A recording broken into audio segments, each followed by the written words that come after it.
Gemma is a mermaid. No, really. She lives in the Atlantic Ocean with her family and friends. Can you tell who the youngest sister in the family is just by looking at them?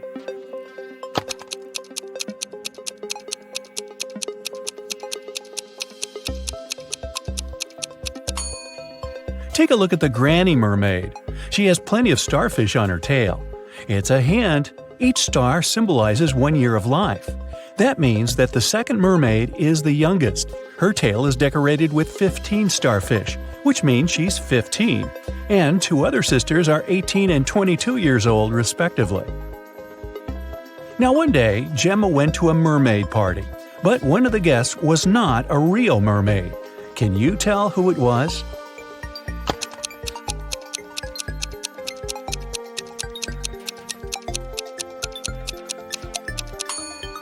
This shark over there is not a mermaid. Gemma's mother, Fiona, owns a cute one-story jewelry store for mermaids. She came to her store early in the morning and found out that the most expensive necklace had been stolen. She called the underwater police.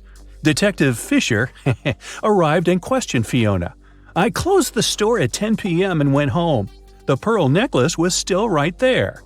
Detective Fisher identified 3 suspects.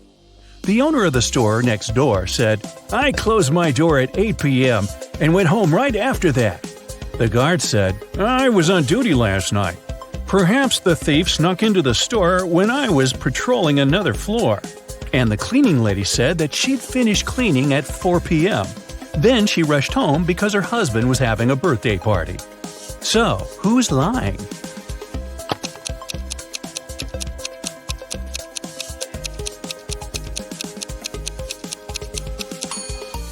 The guard. Fiona's shop is a one-story building. He couldn't be on another floor when the necklace was stolen. There's no other floor. Gemma was swimming with dolphins and reached the surface of the ocean. Suddenly, she noticed 2 handsome guys, Nick and Rick, and they were both in trouble. Which guy should Gemma save first?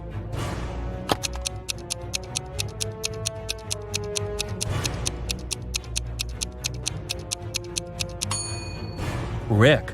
Although this wooden boat is a bit flooded with water, it's still okay, and Nick can scoop the water out. But this inflatable boat is damaged. Rick will soon find himself in the water, and a shark is nearby. Gemma saved both guys and brought them to the shore. Nick grabbed his phone and took her picture without permission. Gemma asked him to delete the photo because merfolk didn't want people to know about them. Nick said, "Okay, I'll delete the evidence. But first, you gotta crack my riddle. Salty water everywhere, but not sea in sight. What am I talking about? Can you help Gemma?"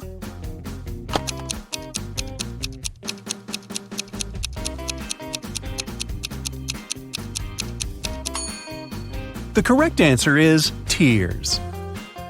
Rick asked Gemma on a date, and she said yes. She went to a local witch doctor to buy a potion to get human legs for 24 hours. The door to the witch's house was locked, and the note said, "If you want to meet me, find the key first." Can you help Gemma find the key?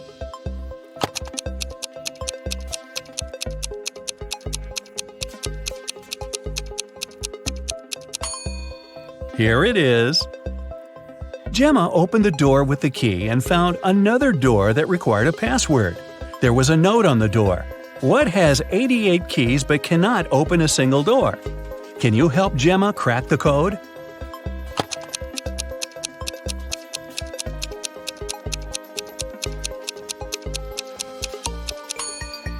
It's a piano. Gemma didn't have any money. The witch offered her this deal. "If you guess my riddle, I'll give you the potion for free. But if you don't crack it, you will be my servant forever. So listen, 2 in a hole and 4 in a pack. 6 in a trio, you see. 8's a quartet, but what you must get is the name that fits just one of me. What am I?" Gemma cracked this riddle right away and got her potion. What about you?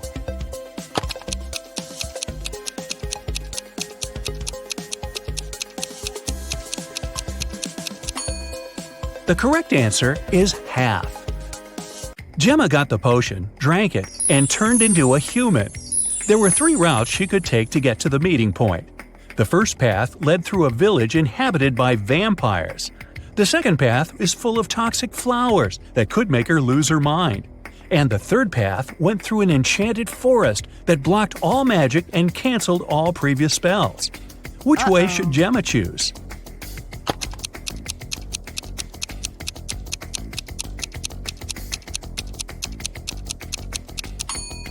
The first option is the safest. It's a sunny day and vampires are probably sleeping. Rick and Gemma met at a restaurant called Three Mermaids. But there are only 2 statues of mermaids on the porch. The owner of the cafe, Victor, is well aware of this and could easily fix this. But he doesn't. Why?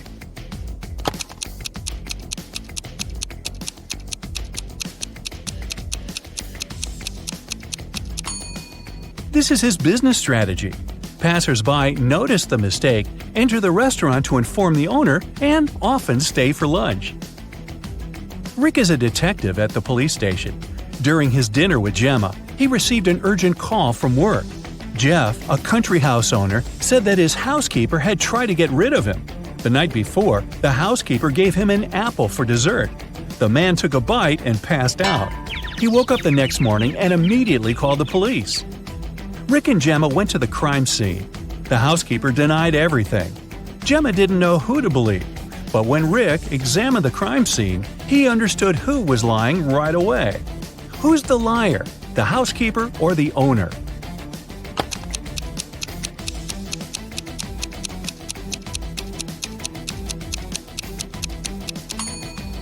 The owner said he'd eaten a poison apple. So if it happened the day before, this apple must be brown now. But it's not. The man must have bitten into it just before calling the police. Gemma didn't notice this clue because she doesn't live on land. Rick and Gemma decided to have a picnic in a sunflower field.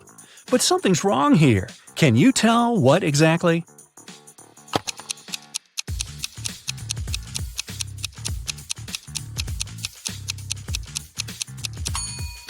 The wind is blowing the clouds to the right, but the sunflowers are swinging to the left. 2 sisters went on a hike. Each of them took a box of matches. Nellie put her matches in a bag together with toothpaste, and Shelley decided to store her matches in a bag with nail polish. While the sisters were walking through the forest, they accidentally fell into a huge puddle. When they got out of it, Shelley suggested making a fire to dry their clothes and cook something to eat. Both sisters took out their matches.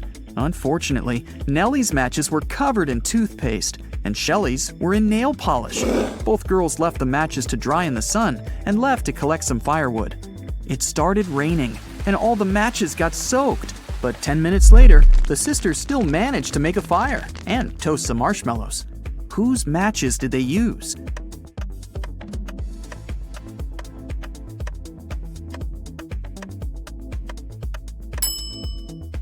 They used Shelley's matches. The nail polish dried and made them waterproof. If you don't keep it, it'll break. What is it?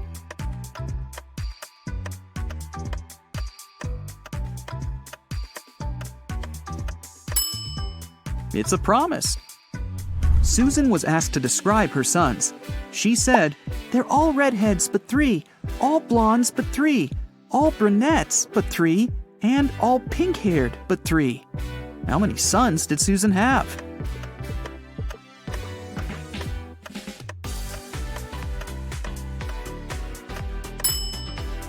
The answer is 4. 1 redhead, 1 pink-haired, 1 brunette, and 1 blonde.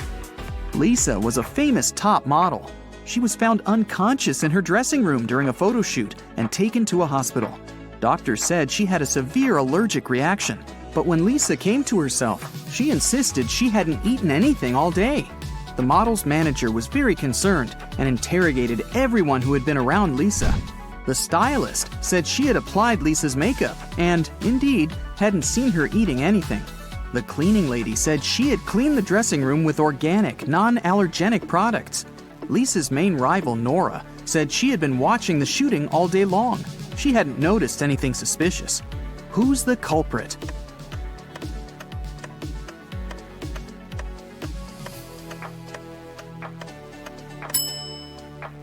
It was the stylist. Lipstick was the only thing Lisa could have swallowed that day. Look at the pictures. Which of these people is a risk taker?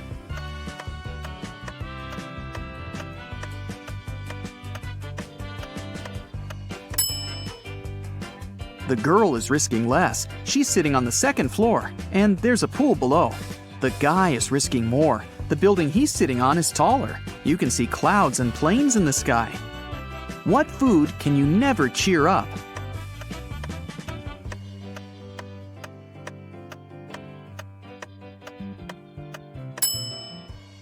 A blueberry, because it's always blue. Haha. Okay, let's move on. There are 5 lemons in a bowl. You take away 3 of them. How many lemons do you have now?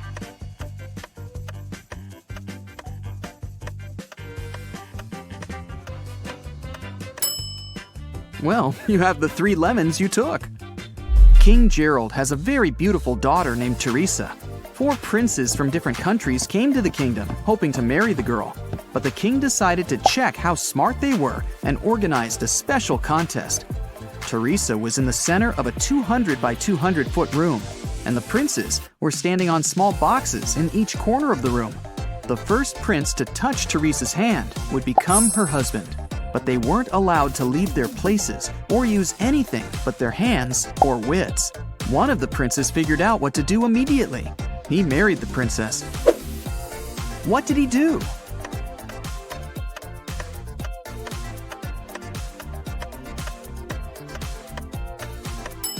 He just asked Teresa to come over and touched her hand. You can easily find me on Earth, Mars, Mercury, and even Jupiter, but you'll never find me on the Moon, Venus, or Pluto. What am I?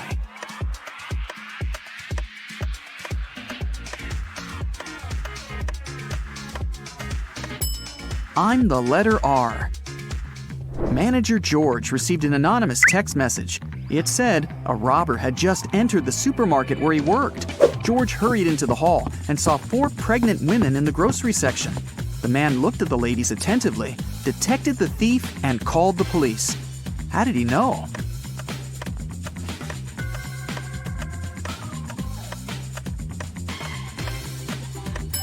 The woman on the right is the only one who doesn't have a shopping basket or cart. She's putting groceries inside her fake belly. Imagine that you're in a room with no windows and no doors. How can you get out?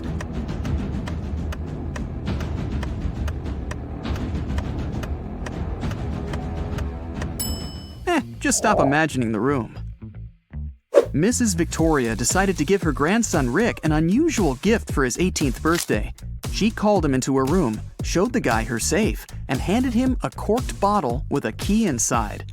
Honey, this is the key to my safe. You can keep all the money you find there if you manage to open it. But you must take the key out without removing the cork or breaking the bottle. Good luck. Rick accepted the challenge and started thinking about the puzzle. What would you do to get the key out?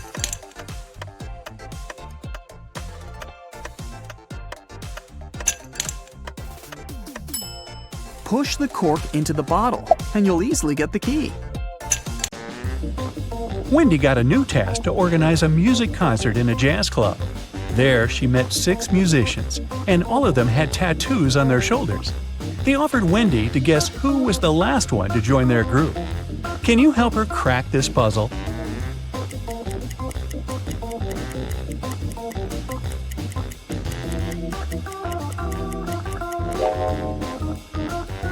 They use letters in alphabetical order, A, B, C, D, E. So, this drummer is the newest member of the band because his tattoo includes the letter F. Wendy's boss gave her an envelope with money and asked her to give it to Dan. Wendy asked, "But how can I recognize him?" The boss said Dan wore a red hat. Wendy entered the concert hall. It was full of people, and Wendy saw many guys in red hats. Can you count exactly how many?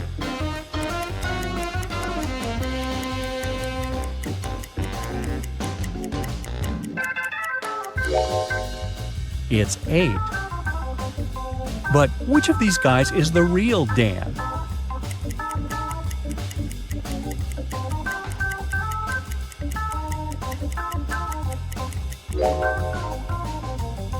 Nope, not this guy with Dan written on his t-shirt, and not this guy with Dan on his tattoo. The real Dan is over here. Look at his badge. It says Dan. The rest of the guys have different names on their badges. Early in the morning after the concert, Wendy drank a cup of coffee, felt unwell, and fainted. 10 minutes later, she woke up in a weird basement. 4 doors could lead her either to freedom or into a trap. Behind the first door, there were hungry bats. Behind the second door, there were rabid foxes. Behind the third door, there were venomous tarantulas. And behind the fourth door, there were venomous snakes. Which door should Wendy choose?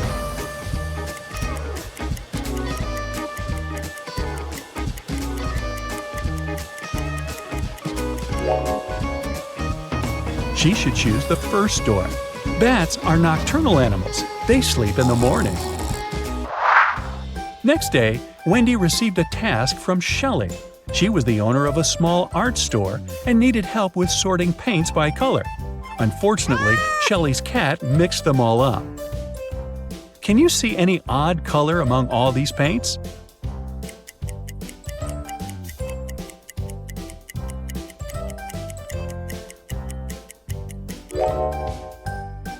Here it is. What about these tubes? Are they all similar?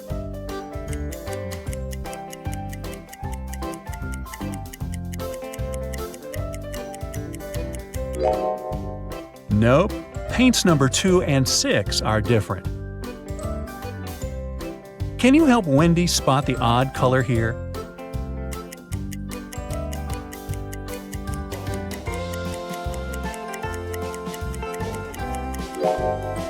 Paint number 1 is a little darker than the rest. What about this box?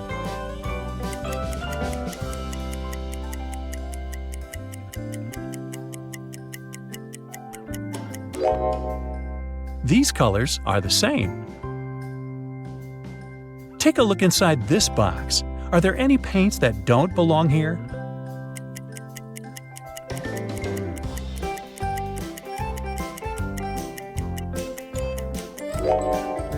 Well, this color is slightly different. What about these paints? Are they all the same?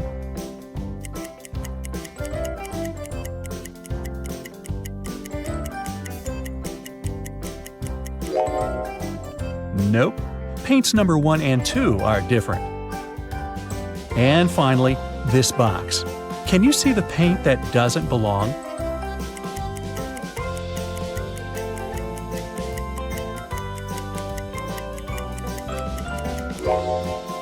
Tube number 8 looks different. Wendy got a job as a supermarket manager. She assigned night shifts to Vicky and Fiona. They had to restock food at a 24-hour supermarket at the mall. At first, the girls were afraid to go through the dark and empty mall to get to the supermarket, but they got used to it after a while.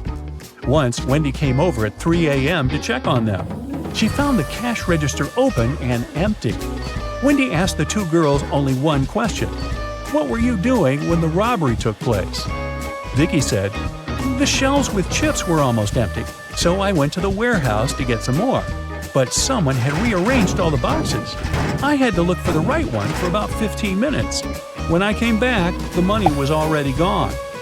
Fiona said, I had already finished restocking my section, so I decided to go and do a little shopping in the mall.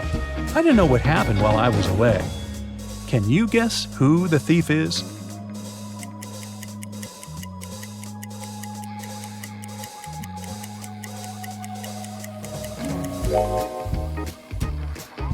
Fiona. The robbery happened at night. All the other shops were closed. How could she go shopping? When Fiona got exposed, she ran away from the supermarket. Wendy decided to carry out her own investigation. It turned out that Fiona had 4 friends. Wendy was sure that Fiona was hiding in one of their houses. Since Wendy didn't work for the police, she couldn't get a search warrant and visit them. But she could examine the guys' Instagram accounts. Let's look through their fresh posts. Have you guessed who's hiding Fiona?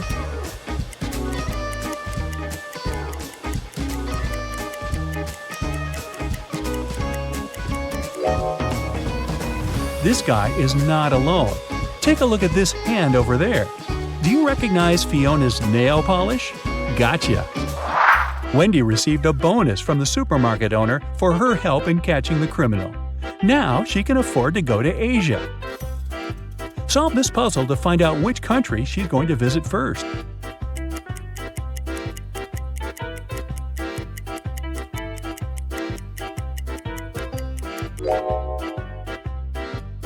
That's right, it's China. And which country is she going to visit after traveling around China?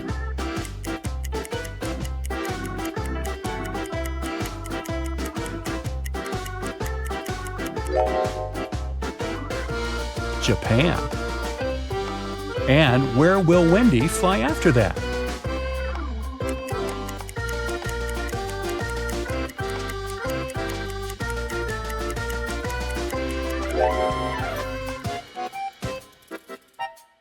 To Singapore. Great job! Wendy arrived at the airport. Suddenly, airport guards locked the doors and she heard an announcement. Attention all passengers! A dangerous criminal has escaped and is hiding inside the building. Please keep calm and be careful. The airport will resume its operations as soon as we find him. Wendy decided to visit the ladies' room. As soon as she entered the restroom, she called airport security. Why?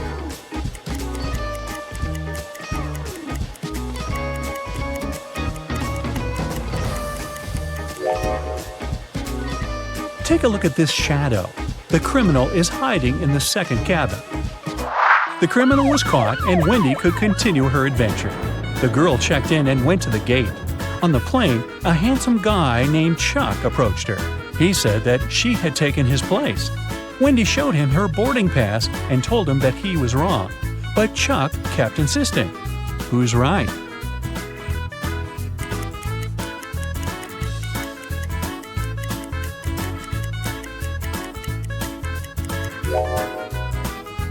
It's Wendy.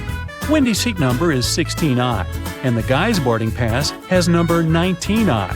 He just looked at the number upside down. So, Rick wants to become a famous chef, but the cooking school only accepts applicants over 18. Rick's brother Jeff is twice older than Rick. Rick's sister Ruth is twice younger than Jeff. She turned 18 this year. So, Sherlock, can Rick apply for his dream school this year?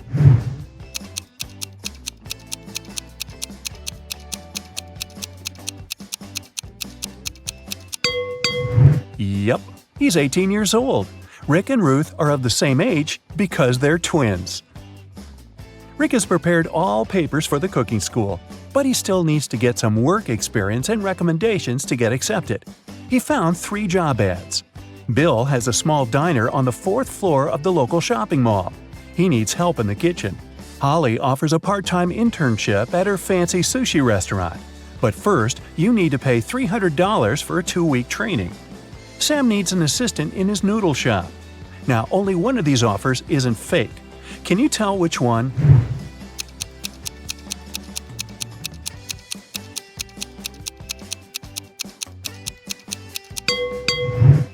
There's no 4th floor in this shopping mall. Holly's picture is hanging on the window of the restaurant, and it says scammer, so Rick should choose Sam. Sam liked Rick's skills and CV, but he wanted to test his intelligence before hiring him. That's why he gave Rick this list of ingredients and asked him to bring them from the pantry of the cafe. Unfortunately, Sam coded this list. Can you help Rick find all the products? Here's the first ingredient. I always try to catch up with my buddy Mustard. What am I? Have you guessed?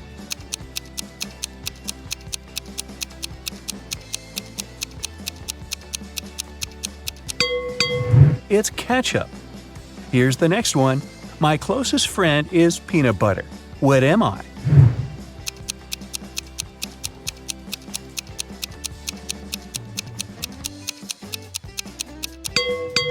The second ingredient is jelly. I'm a nut that is only delicious when fried or baked. What am I? Have you guessed?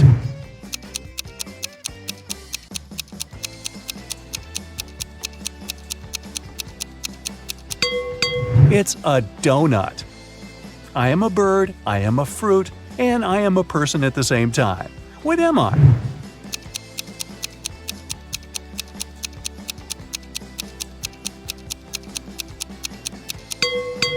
A kiwi. I go along with most veggies and snacks beside me. What am I?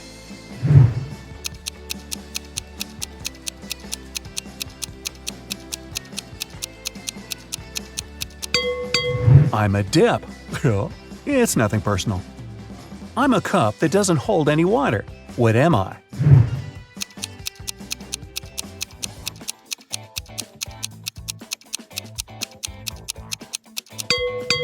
I'm talking about a cupcake here. A little pool with 2 layers of water around it. One is white and soft, and the other is dark and hard amidst a light brown grassy lawn with an outline of green grass. What's that all about?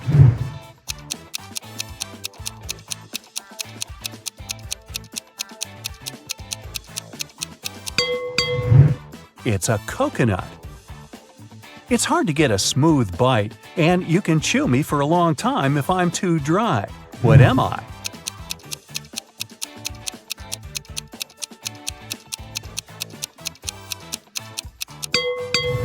And the correct answer is jerky. I'm a green veggie that looks like a tiny tree. What am I? Can you guess?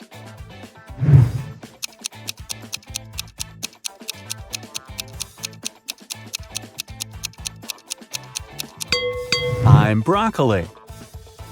A time when they're green, a time when they're brown.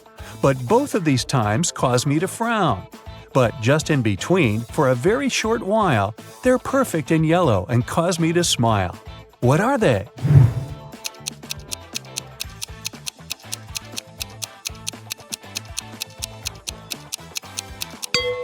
Well, I'm sure you've guessed it's all about grapes. People confuse me with a vegetable, but I'm actually a fruit. I'm red when I'm ripe, and I'm sliced and served on burgers. What am I?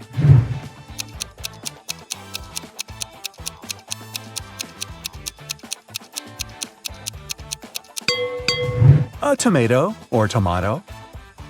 I'm the type of room you cannot enter or leave. I raise from the ground below. I can be poisonous or a delicious treat. What am I? Can you guess?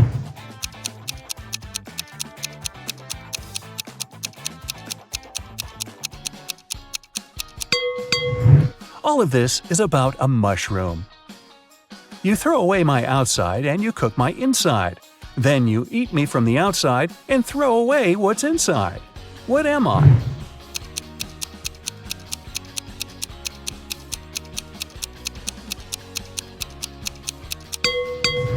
The correct answer is corn. I'm the kind of food that mummies like to eat. What am I?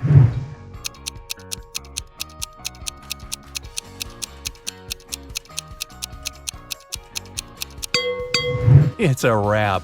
Oh, really? Time for the final ingredient. I wear a red coat and have a stone inside my throat. Who am I?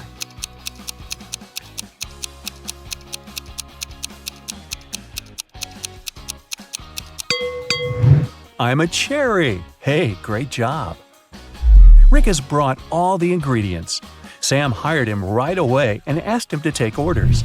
Rick saw 3 customers in the cafe, but only one of them was a real human. Can you spot who exactly it was?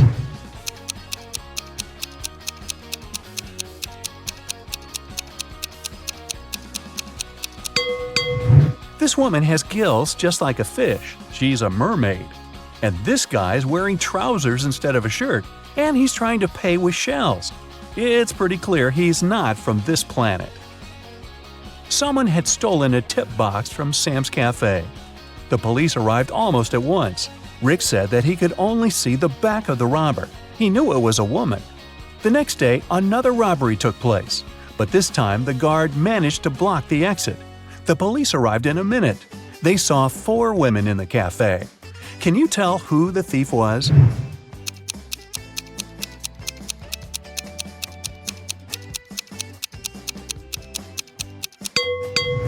It was Pam. She's the only one whose shoes are good enough for running. The police nearly arrested Pam, but she managed to escape. Rick ran after her and noticed she snuck into a school. Rick followed her.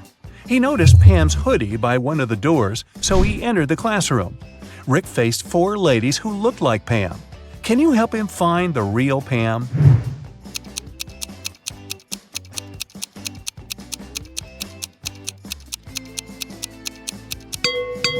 There she is. She has neither books nor pens on her desk. 2 months later, Sam gave Rick a good recommendation. Rick applied for cooking school, and now he has to take some exams. Rick's current task is to cook a delicious soup. 3 pretty ladies are taking the same test with him. He liked them equally, but only one of them was trustworthy. Can you tell which one?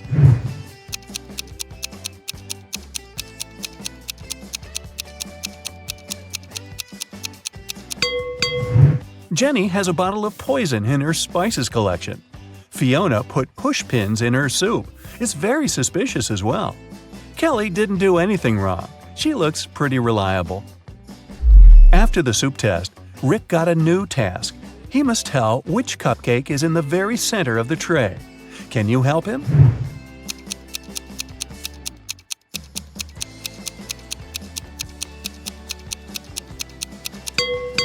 It's the pink one. Here's the next task. Which macaroon is in the very center?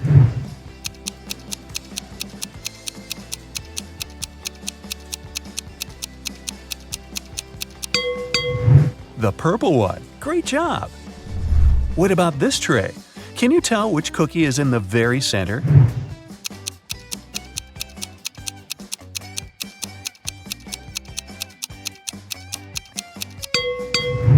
Ah, this one!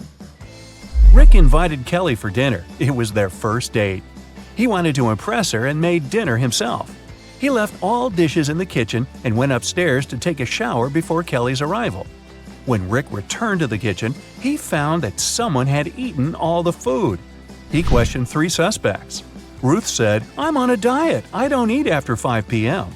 Rick's dad said, "I've spent the entire evening outdoors removing dry leaves from the roof." Rick's brother Jeff said, "Bro, I've been training all day. The marathon is scheduled for tomorrow." Who's lying?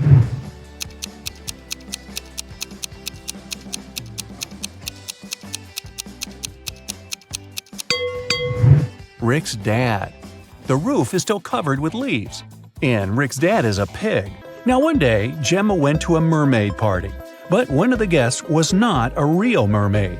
Can you tell who it was?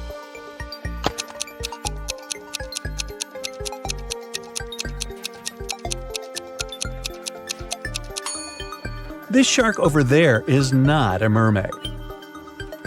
Gemma's mother, Fiona, owns a cute one-story jewelry store for mermaids. She came to her store early in the morning and found out that the most expensive necklace had been stolen. She called the underwater police. Detective Fisher arrived and questioned Fiona. "I closed the store at 10 p.m. and went home. The pearl necklace was still right there." Detective Fisher identified 3 suspects. The owner of the store next door said, "I closed my door at 8 p.m. and went home right after that." The guard said, "I was on duty last night. Perhaps the thief snuck into the store when I was patrolling another floor." And the cleaning lady said that she'd finished cleaning at 4 p.m. Then she rushed home because her husband was having a birthday party. So, who's lying?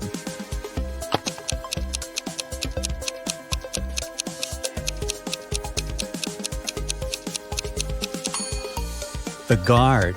Fiona's shop is a one-story building. He couldn't be on another floor when the necklace was stolen. There's no other floor. Gemma was swimming with dolphins and reached the surface of the ocean. Suddenly, she noticed 2 handsome guys, Nick and Rick, and they were both in trouble. Which guy should Gemma save first?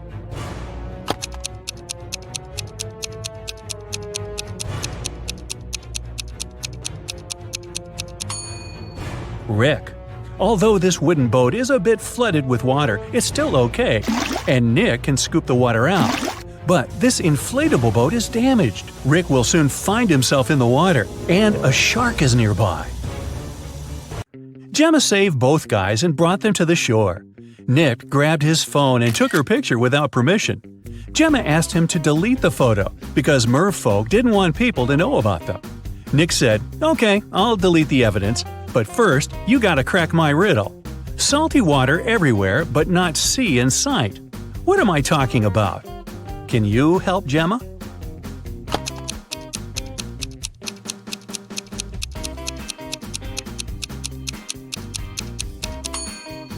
The correct answer is tears.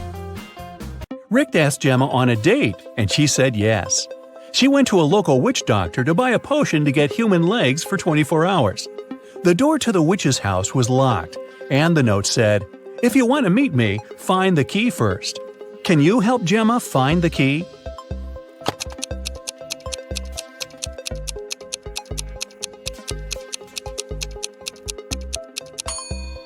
Here it is.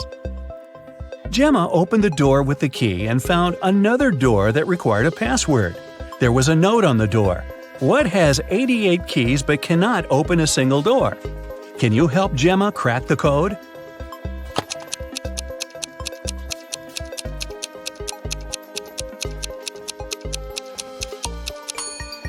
It's a piano. Gemma didn't have any money. The witch offered her this deal. If you guess my riddle, I'll give you the potion for free. But if you don't crack it, you will be my servant forever. So listen, 2 in a hole and 4 in a pack. 6 in a trio, you see. 8's a quartet, but what you must get is the name that fits just one of me. What am I? Gemma cracked this riddle right away and got her potion. What about you?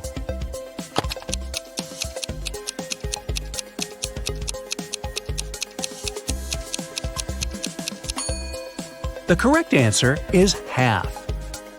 Gemma got the potion, drank it, and turned into a human. There were 3 routes she could take to get to the meeting point. The first path led through a village inhabited by vampires. The second path is full of toxic flowers that could make her lose her mind.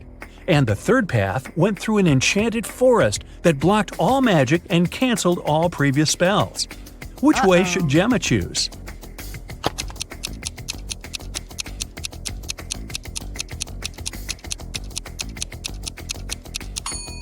The first option is the safest. It's a sunny day and vampires are probably sleeping. Rick and Gemma met at a restaurant called 3 Mermaids. But there are only 2 statues of mermaids on the porch. The owner of the cafe, Victor, is well aware of this and could easily fix this. But he doesn't. Why?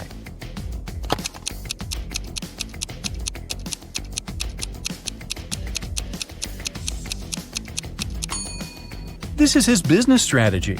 Passers-by notice the mistake, enter the restaurant to inform the owner, and often stay for lunch. Rick is a detective at the police station. During his dinner with Gemma, he received an urgent call from work. Jeff, a country house owner, said that his housekeeper had tried to get rid of him. The night before, the housekeeper gave him an apple for dessert. The man took a bite and passed out. He woke up the next morning and immediately called the police. Rick and Gemma went to the crime scene. The housekeeper denied everything. Gemma didn't know who to believe, but when Rick examined the crime scene, he understood who was lying right away. Who's the liar, the housekeeper or the owner?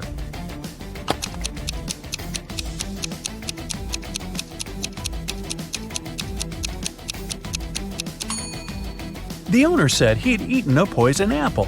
So if it happened the day before, this apple must be brown now. But it's not. The man must have bitten into it just before calling the police. King Victor wants to find a perfect husband for his daughter, Princess Jessica. That's why he offered Arthur, who wants to propose to Jessica, this simple game. He gave the guy 50 gold coins, 50 silver coins, and 2 empty bowls. Then the king said, "Put these 100 coins into these 2 bowls. You can divide them any way you like, as long as you use all the coins. Then I will blindfold you and move the bowls around.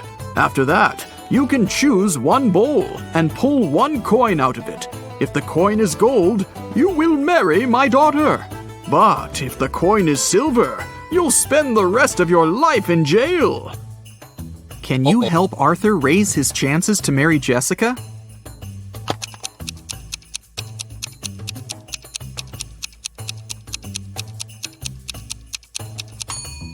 He should place one gold coin in one bowl and the rest of the coins in the other bowl. This way, he'll begin with a 50-50 chance of choosing the bowl with the gold coin. But even if he chooses the other bowl, he'll still have almost a 50-50 chance of picking one of the 49 gold coins. So this strategy will give him a 2 in 3 chance of getting engaged with Jessica. Josh is at his first job interview. The interviewer, Nancy, decided to check his logical thinking and offered him this task. You have a large tank of water and 3 buckets with a capacity of 4, 8, and 10 gallons respectively. You have to measure 3 gallons of water precisely using these buckets. How will you do it? Can you help Josh pass this test?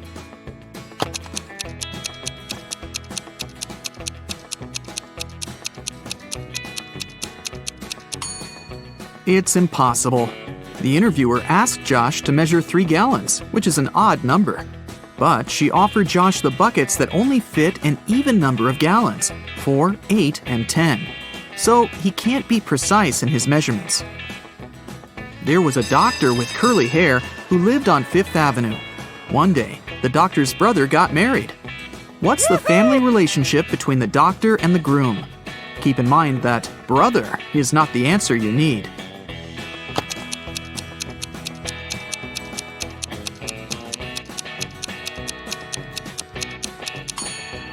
The doctor with curly hair is the sister of the man who got married.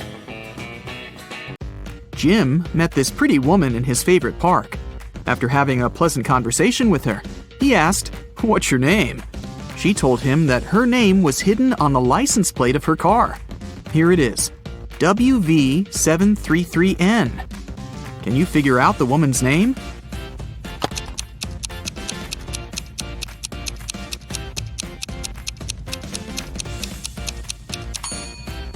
Look at the symbols upside down. The lady's name is Neelam. A kind-looking elderly woman came up to Mia in a restaurant. The woman said, You look exactly like my younger daughter. We argued and haven't been speaking for many years. Could you do me a favor and say, "Goodbye, Mother," with a smile on your face when I leave? Mia felt very sorry for the poor woman and agreed. So she said, "Goodbye, Mother," when the old woman left. Soon after that, Mia got the biggest shock of her life. Can you guess what happened?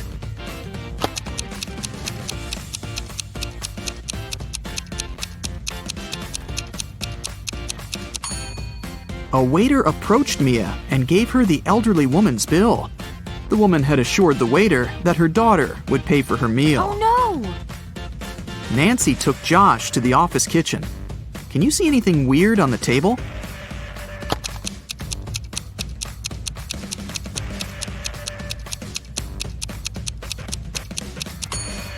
Take a look at the electric kettle.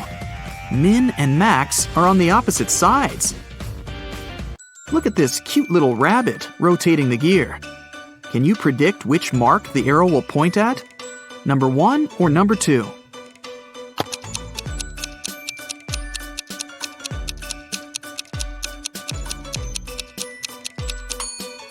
The second. The gears in direct contact will always rotate in opposite directions. There are 40 elephants, and they have 44 heads. How can this be possible?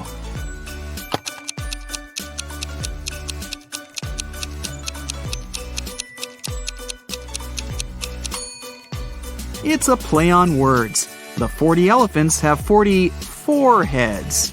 Get it? Kate and Pam are liars. They both lie on specific days. Pam lies on Tuesdays, Wednesdays, and Thursdays. She speaks the truth the rest of the time. And Kate lies on Fridays, Saturdays, and Sundays. As for all other days, she speaks only the truth. Can you figure out that one day of the week when both Kate and Pam can say, "Tomorrow I'll lie"?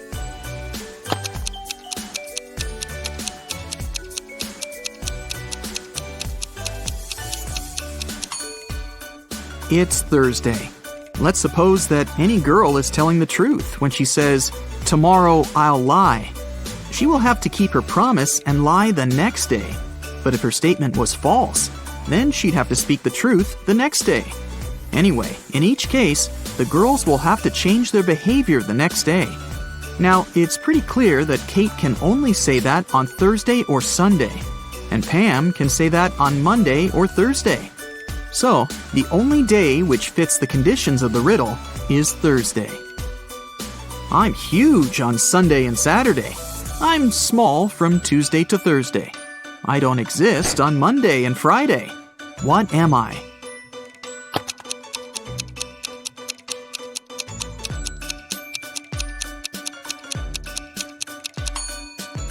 The letter S. Mike is a famous treasure hunter. He is stuck in a cave with 4 doors. Unfortunately, each door hides some serious danger. The room behind the first one is filled with ice. Anyone who enters it gets frozen in seconds. There are 2 hungry sharks waiting behind the second door. The third door opens to a room filled with the world's most poisonous gas. And the fourth door leads to a room filled with giant magnifying lenses that increase the heat from the sun. Anyone and anything that enters gets burned in no time. Can you help Mike escape?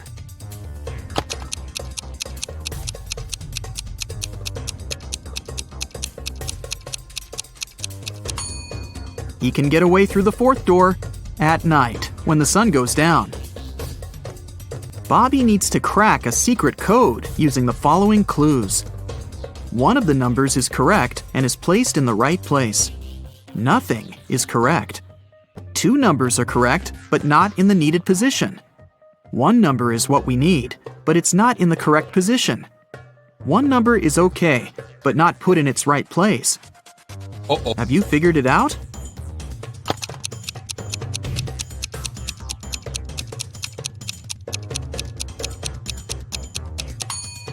Let's begin with statement 2.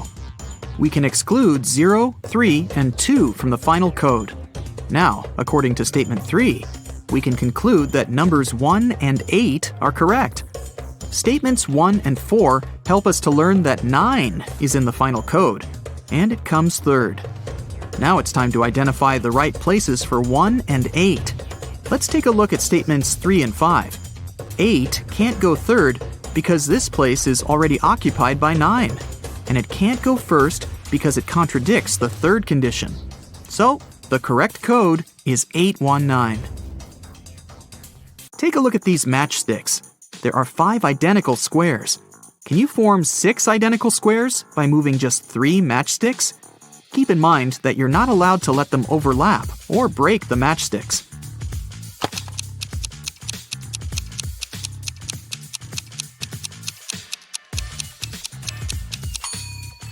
Here's the way.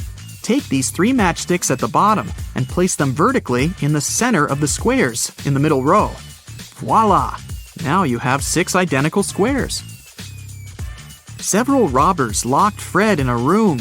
The room is almost empty. There's a piano with notes, a calendar, and a waterbed. The room is locked from the outside. Can you guess what Fred ate and drank and how he escaped from the room? To crack this riddle, you definitely need to think outside the box.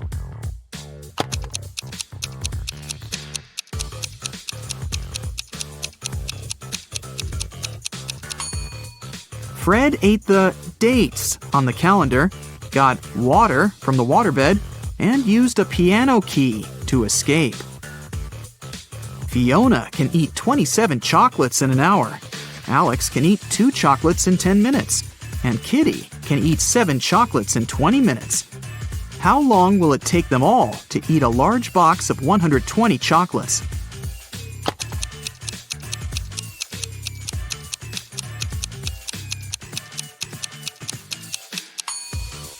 Two hours.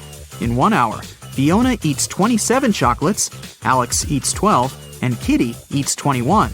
The total is 60 chocolates. Therefore, it would take them all 2 hours to eat all 120 chocolates. I'm soft and cuddly, which soothes your heart. But if you pick my last name, I'm gonna tear you apart. What am I?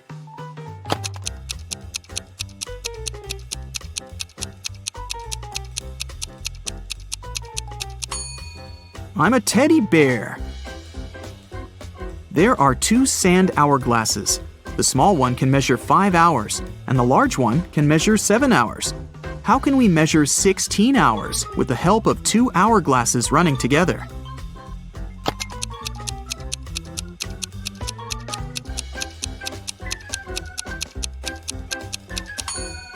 First of all, start both hourglasses at the same time.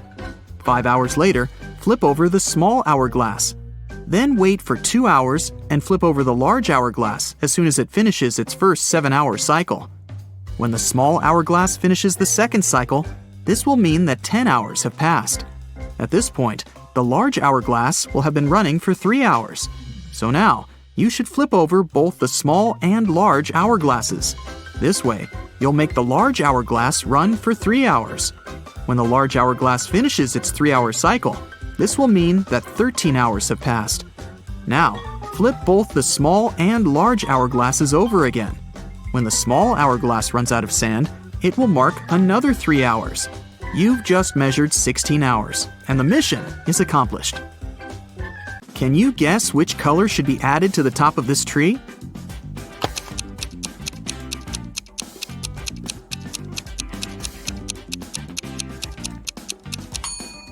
The number of letters in the names of these colors gets reduced by 1 in every next row.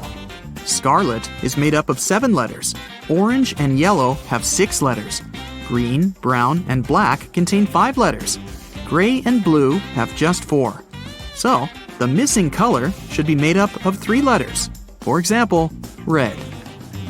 Amy entered her favorite fast food place to get some fries. She saw these 4 people inside.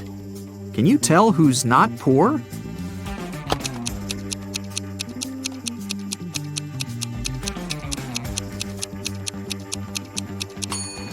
The first lady has a fake Gucci bag. This gentleman has a patch on his jacket. The third woman has threads sticking out of her suit. And the fourth guy has a bunch of expensive gadgets. So, he's definitely not poor. Take a look at these matchsticks. Can you find a way to make 3 squares by moving just 4 matchsticks?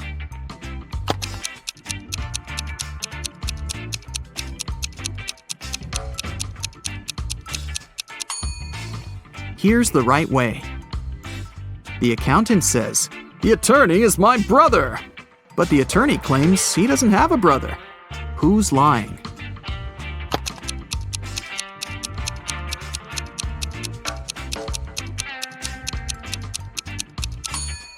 Neither. The accountant is his sister. Frank is a grandfather. His grandson is about as old in days as his son is in weeks. The grandson is also as many months old as Frank is in years. The sum of their 3 ages is 140 years. How old is Frank? Can you guess?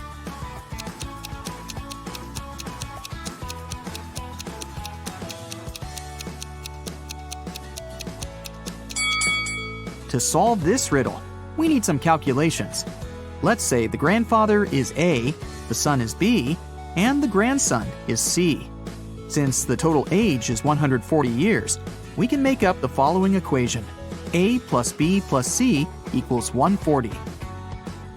Also, the grandson is about as many days old as the son is in weeks, which can be expressed in this equation. 365C equals 52B. And finally, the grandson is as many months old as Frank is in years, so 12C equals A. Now we can put this information into one big equation and calculate the final result. 12C plus 365C divided by 52 plus C equals 140. 624C plus 365C plus 52C equals 7280. 1041C equals 7280, so C equals 6.99. Since the task said that the grandson was about as old in days as his father in weeks, we can round up that number to 7. Therefore, Frank is 84 years old, and his son is 49. If you multiply all the numbers on your phone, what number will you get?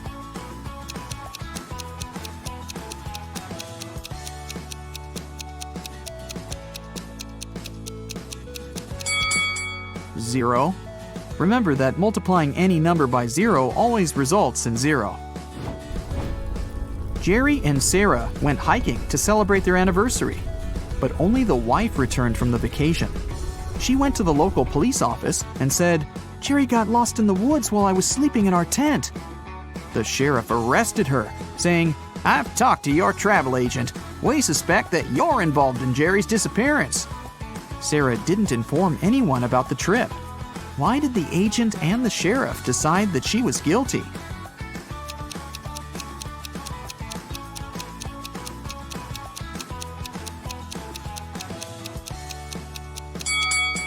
Sarah bought only a one-way ticket for her husband and a round-trip ticket for herself. It means that she was sure that she would be returning alone. Can you tell which of the following statements is true? One statement here is false. 2 statements here are false. 3 statements here are false.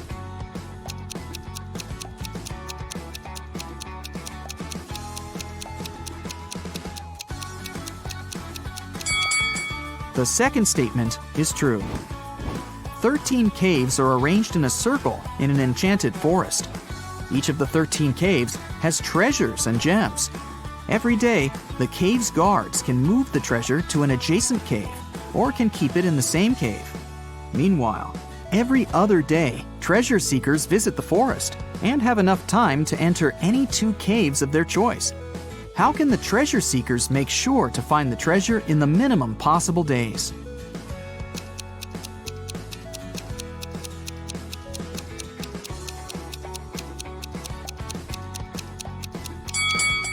One of the treasure seekers should move clockwise every day, and one of the treasure seekers should move counterclockwise. This way, they'll find the treasure in a minimum of 7 days. Alice was sitting in her hotel room. Suddenly, she heard a knock on the door. She opened the door and saw a creepy woman standing outside. The woman said, "Oh, I'm really sorry. I thought this was my door." Then she walked through the corridor to the elevator. Alice didn't know the woman. She locked her door and called the hotel security. Alice asked them to arrest that woman. Why did the woman seem suspicious to Alice?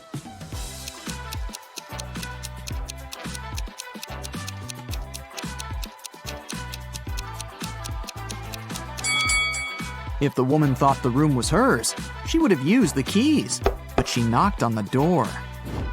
Alex, Amy, Allie, and Austin got trapped in a jungle. There's a bridge that can lead them back to the city safely. But the bridge is very old and dark. It can handle only 2 people to pass through. Also, the family has only 1 flashlight to move through the dark. Alex takes 1 minute to cross. Amy takes 2 minutes. Allie takes 4, and Austin takes 5 minutes. How can they all get to the other side in the minimum possible time?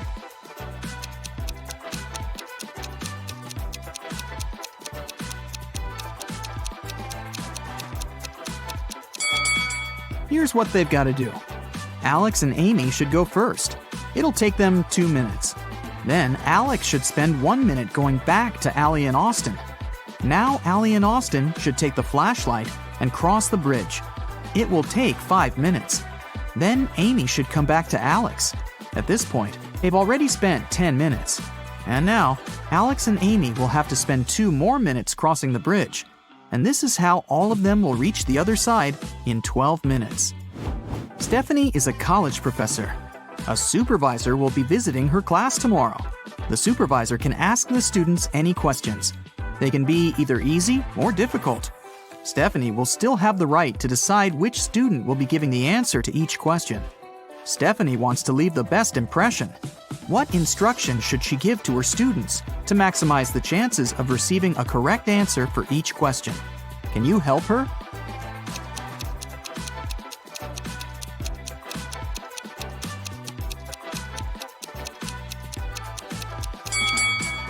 This task is pretty easy.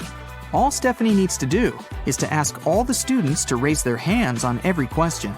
But those students who know the right answer should raise their left hand, and those who don't know the right answer should raise their right hand. This strategy will help Stephanie to get only correct answers. The supervisor will also be impressed because all the students will raise their hands. Molly and Polly are twins, but only one of them is a real police officer. Can you tell who?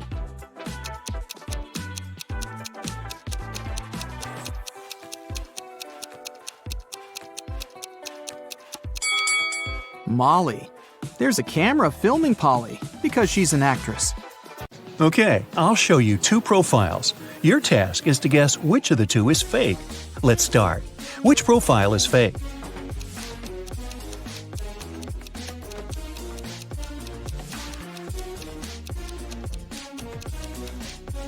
It must be the left one. The girl is only 13 years old. She can't be doing her PhD.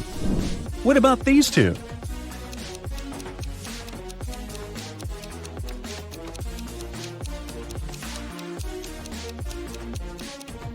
The person on the right was born on February 29. It's fine, this date does exist, but there was no February 29th in 1985 because it only occurs every 4 years. So the profile on the right must be fake.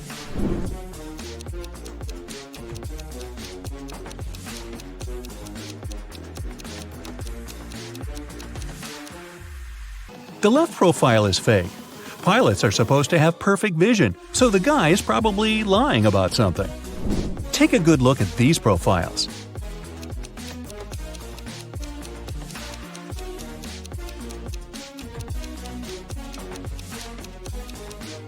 Okay, Panem and Narnia are two fictional places, so I'd say the left profile is a fake one. What can you say about these two?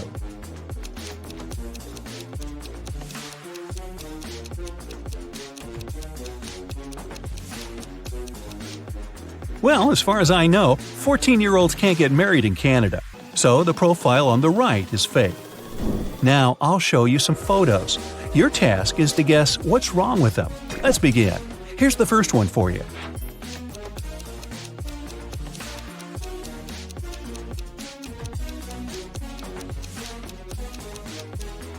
Look, this train is transporting a modern car, but it's the Wild West. There were no cars back then. Can you tell what's wrong here?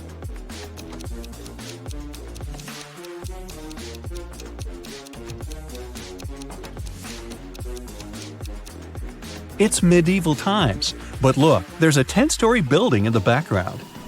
What about this picture? Do you see anything strange?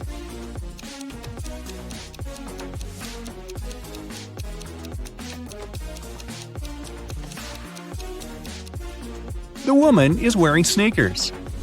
Now look closely. What seems odd here?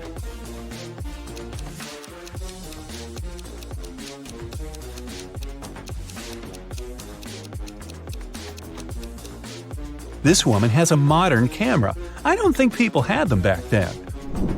What do you think about this photo?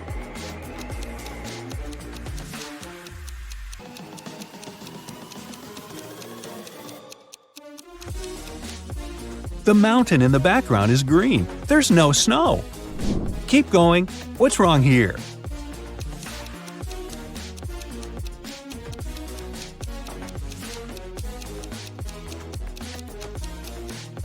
Look, that guy in the back, he's wearing sneakers. Not the best thing to be wearing to a ball. Plus, this kind of footwear didn't exist back then.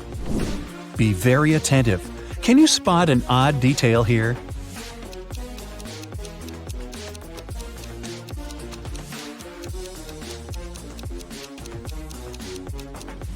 This guy has 3 hands. How handy. Ryan had a crush on a girl from his school, Amelia. Once, he got a note from her saying that she liked him. So Ryan decided to write her back and ask her to prom. Unfortunately, he didn't remember which desk was Amelia's. There were two possibilities. Can you tell which desk is the one he needs?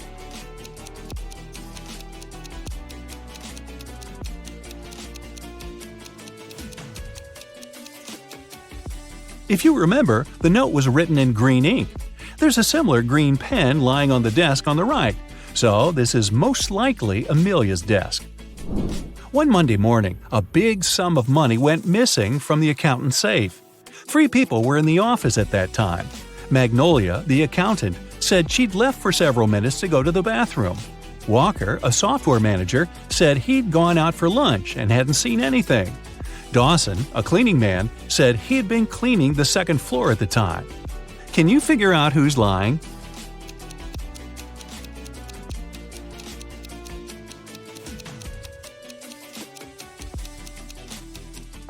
It's Walker.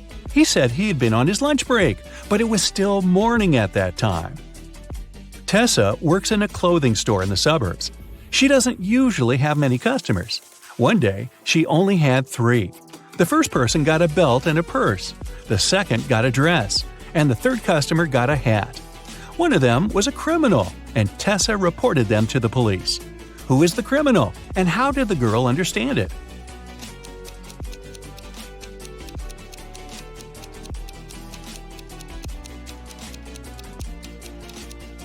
The third customer gave her a $1,000 bill, and such bills don't exist. During her winter vacation, Serena went to the spookiest house in the neighborhood by herself. That was a mistake, because once she entered, the door got locked behind her. She saw 3 ways out. Behind the first door, there was a huge venomous spider. Behind the second door, there was a brick wall. Behind the third door, there was a huge lake. Which way should she opt for?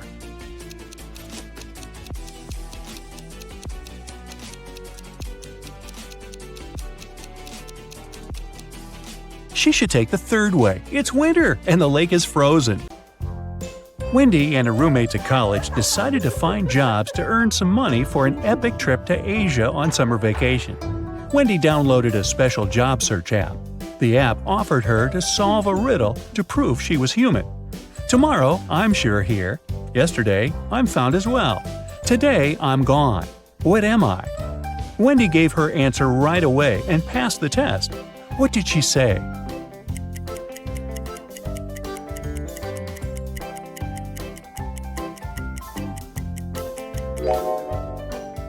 The correct answer is the letter R. Wendy filled her profile and received 3 job offers right away.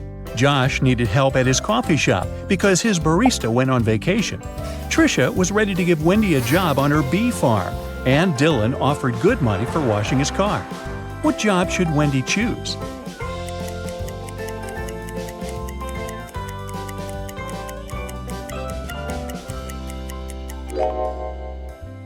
There's a flying cat at the bee farm, so it's probably not quite safe there. This car doesn't belong to Dylan. Take a look at the picture hanging on the wall of the gas station. This car is stolen, and Dylan is the thief. Wendy's best choice is the coffee shop. Wendy arrived at the coffee shop and saw something very weird right away. Can you see it too?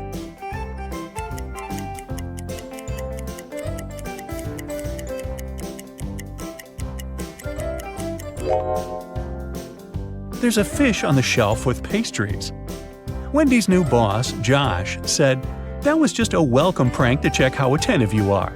Josh gave her an apron and told her to get down to work. But Wendy gave him the apron back because she was sure that he was going to prank her again. Why?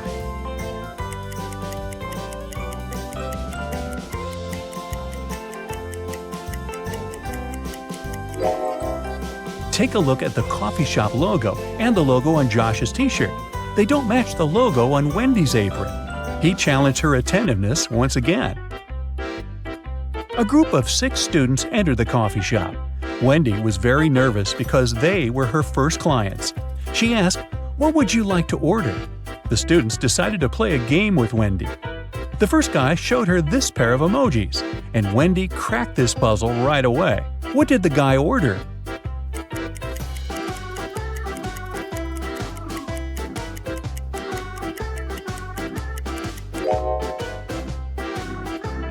A sandwich.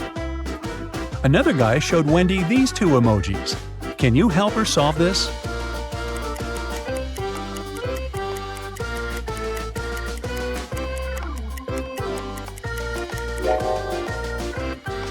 He ordered mashed potatoes. A shy student showed Wendy this combination. Can you crack it?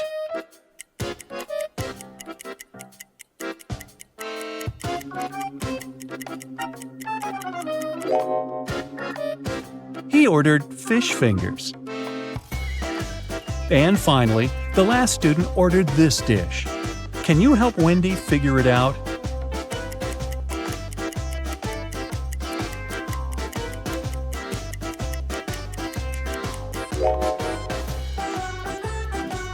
It's pepperoni pizza. 4 friends from that group of students ordered raspberry tea, but 2 remaining members of the group ordered different drinks. Rob took a glass of lemonade, and Rosie asked for a double espresso. The guys drank tea, and 5 minutes later, they got very sick and fainted. Wendy called the ambulance. She suspected that Rosie and Rob were behind this accident, so the girl asked them why they had ordered different drinks. Rob said he'd taken lemonade because he was allergic to blackberries, and Rosie said that she hadn't slept last night and needed a big dose of caffeine. Who's lying?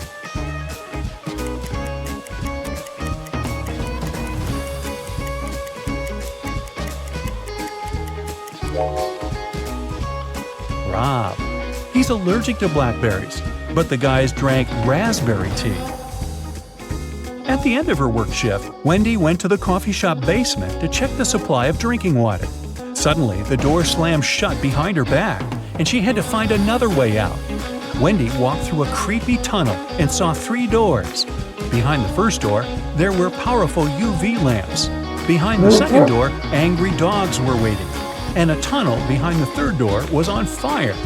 What door should Wendy choose?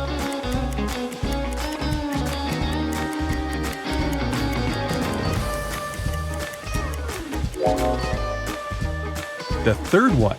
She can take several large water bottles and put the flames out. Next day, Wendy got a task to deliver some books. When she arrived at the needed address, she saw a building with a metal door. The door was locked, but there was a note next to the combination lock. It said, Rose, Daisy, Aloe, and Sunflower. Can you help Wendy figure this passcode out? Here's a hint. One word on this list is different from the rest. Which one?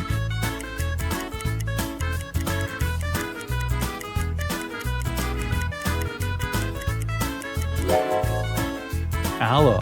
It's not a flower. Wendy entered the building. A cute old lady received the delivery. She offered Wendy extra tips if she managed to crack her riddle. A cloud is my mother. The wind is my father. My son is a cool stream. And my daughter is the fruit of the land. A rainbow is my bed. The earth my final resting place. And I'm the torment of man. What am I? Can you help Wendy earn some extra cash?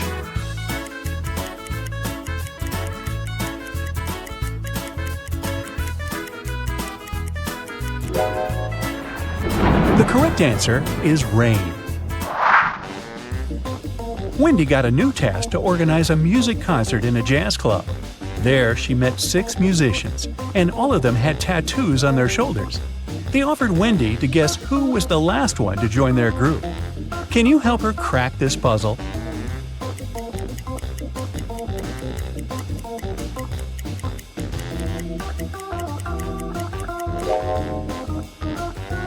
They use letters in alphabetical order, A, B, C, D, E.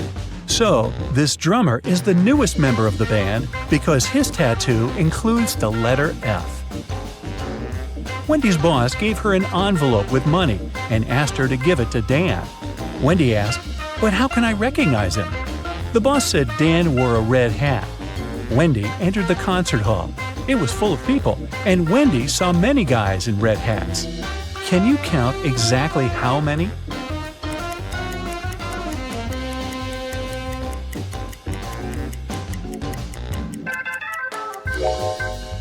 It's 8. But which of these guys is the real Dan?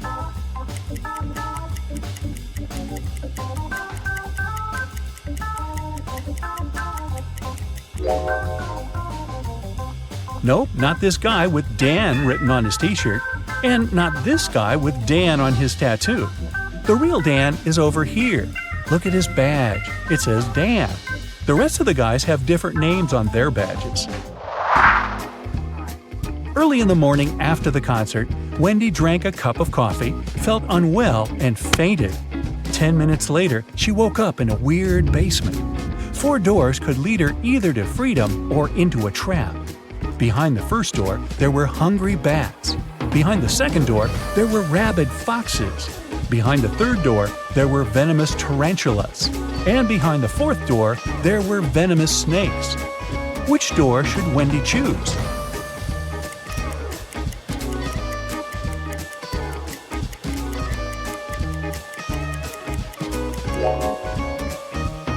She should choose the first door.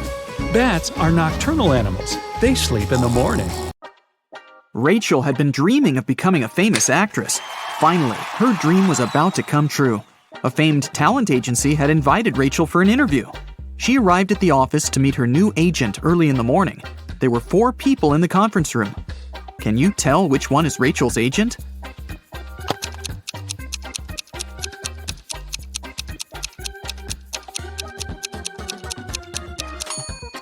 This guy is the only person who doesn't have an employee badge, so he's probably a guest. This man is wearing a classy, expensive suit, but he brought coffee for everyone, so he's an assistant. This lady's mug says "World's Best Lawyer," so she's probably responsible for legal issues. And this relaxed lady over there is Rachel's agent, Zoe. Zoe offered Rachel to take a seat. Which place should Rachel choose?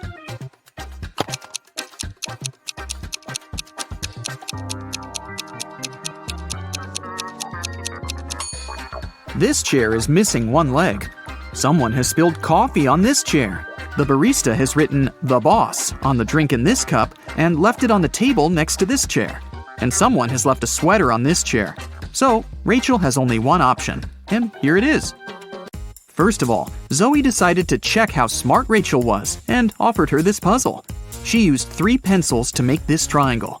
Rachel's task was to create a perfect square by moving just 1 pencil. Can you help her?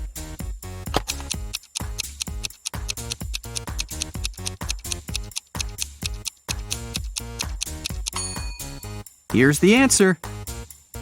After the meeting, Zoe unboxed a delivery from a popular writer. He sent Zoe his new masterpiece in secret. Zoe didn't say anything about this to her colleagues, but one of them was actually trying to steal the script. Can you guess who this person is?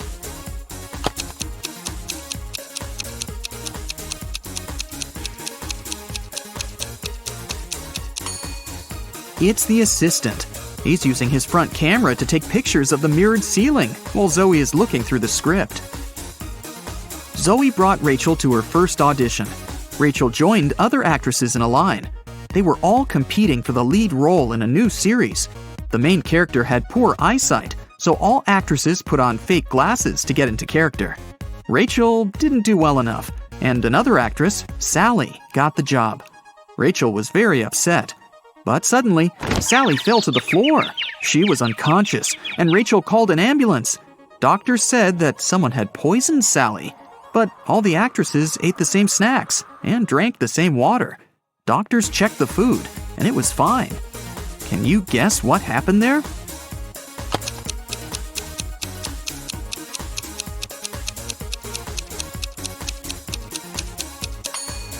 This actress gave Sally a wet wipe to clean her glasses. The wipe was poisoned. The next day, Rachel arrived at a theater to meet Stan. He was a famous director. She noticed 5 weird things about this place right away. What about you? Can you see them too?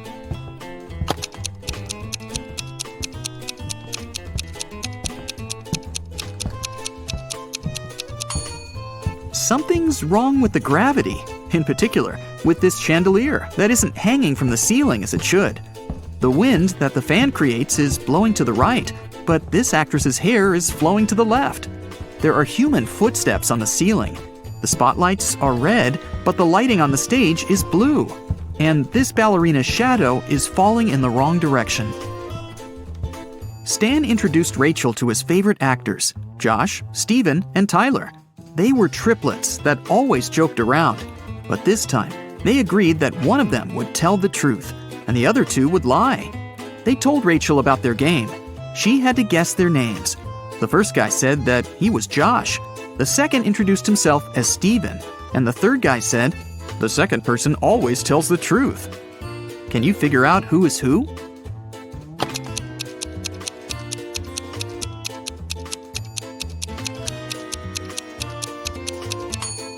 If the third guy is telling the truth, then so is the second.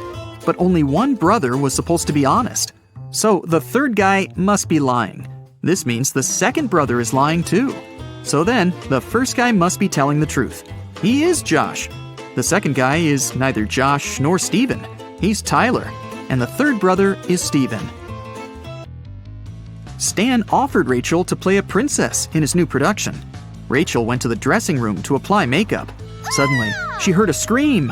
Rachel ran out of the room and saw the main star of the play on the stage covered in paint. Rachel questioned the suspects. Ron, an assistant, claimed that he'd been eating his sandwich on the balcony when it happened. Lily, a stylist, was on the phone with her husband. And Stacy, a cleaner, said she'd been cleaning the bathroom at that moment. Who's guilty?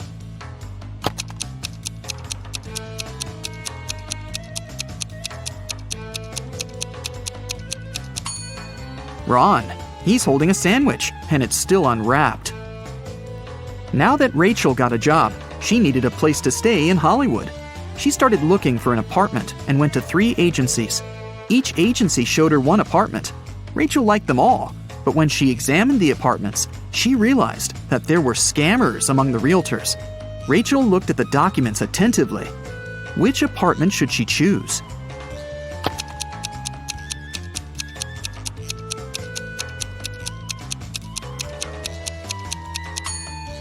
Rachel chose the third option. The first apartment is on the 6th floor.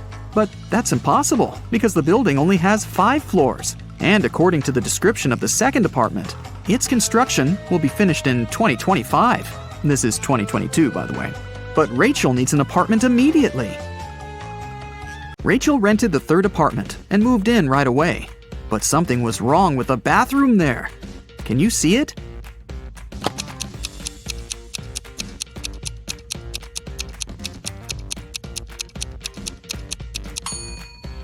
How is she supposed to flush? Can you see anything weird here?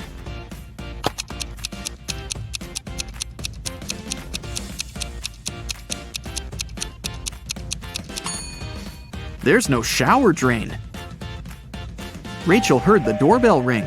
Her neighbors, Peter and Victor, brought her 2 cakes, but only one of them was edible. Can you tell which one?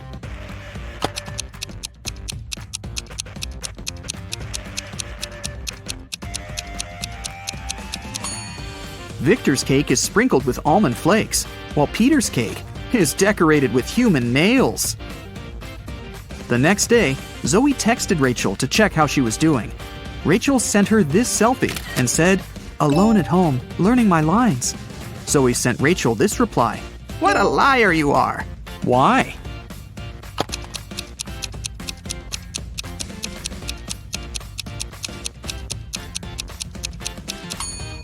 If Rachel's alone, who's that guy? Zoe took Rachel to a party and introduced her to Nick, an eccentric billionaire who was financing one of Zoe's movie projects. They had a brief conversation, and then Rachel lost him in the crowd. In a while, Rachel noticed 3 guys facing away from her. Each of them looked exactly like Nick. Can you tell who the real Nick is?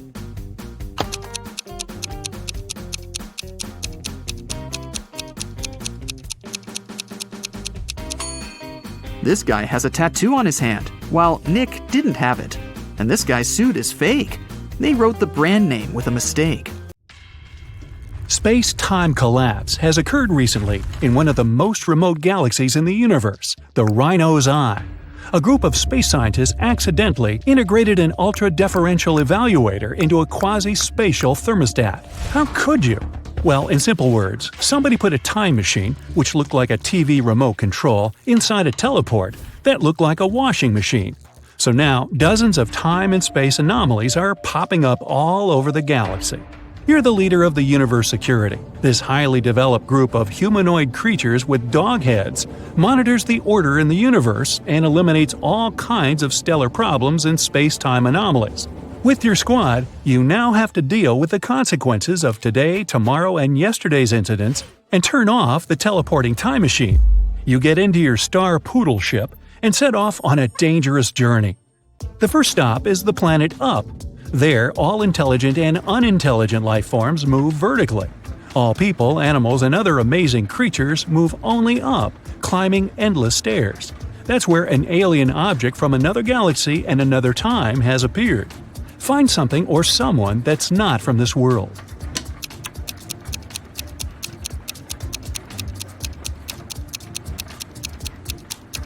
Look! There's a snail crawling along that rope ladder. It's moving horizontally. You put the snail in a jar. You're going to send it home, to the planet Slime. Surprisingly, the snail can speak. It asks you for help. An unknown monster has appeared on its world, and now it terrifies all the inhabitants of the slime world. You decide to help and fly to the snail's planet. Just snails and caterpillars live here.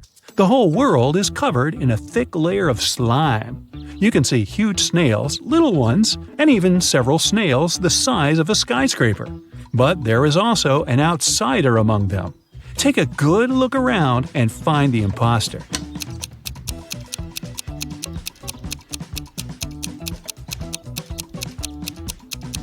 Among snail shells, you notice the shell of a big hermit crab. It looks like any other snail shell, but a pair of claws peek out of it. You set up a force field around the crab and transport it to your ship. Your mission here is over. The snails are grateful to you. Your next task is saving the planet Sterilium. This is the most sterile planet in the entire universe. There's no dirt, no microbes, and no bacteria there. One-eyed flying crystals inhabit this pure sterile world. They can't talk since they don't have mouths, but they communicate telepathically. Your brain receives a signal from them. The crystals are asking for help. A huge meteorite is approaching the planet Sterilium, and you need to destroy it. You can't land on the planet because you might bring microbes here. Instead, you approach the asteroid and scan its composition. You find out the asteroid has come here from a parallel universe. It consists of sugar. Well, you tell the crystals they don't need to worry and fly away from the asteroid without doing anything. Why are you sure nothing bad will happen to Sterilium?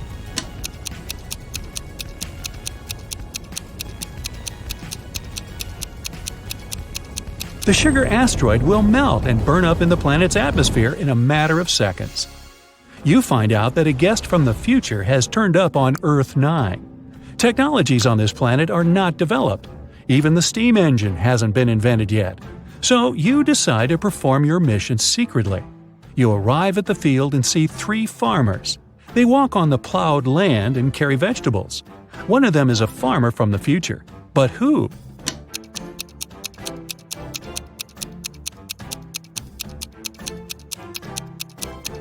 Look, that guy is using a plastic bag. You send him to his time and are about to fly away. But then, you notice something strange. 3 billion people live on Earth 9, and all of them are supposed to look different. But for some reason, they're identical in appearance. You see 3 billion farmers working in one huge field. You have a powerful sense of smell, and you feel that the inhabitants of this planet aren't human. They smell like nothing. Take a look at this army of farmers and find out who they are.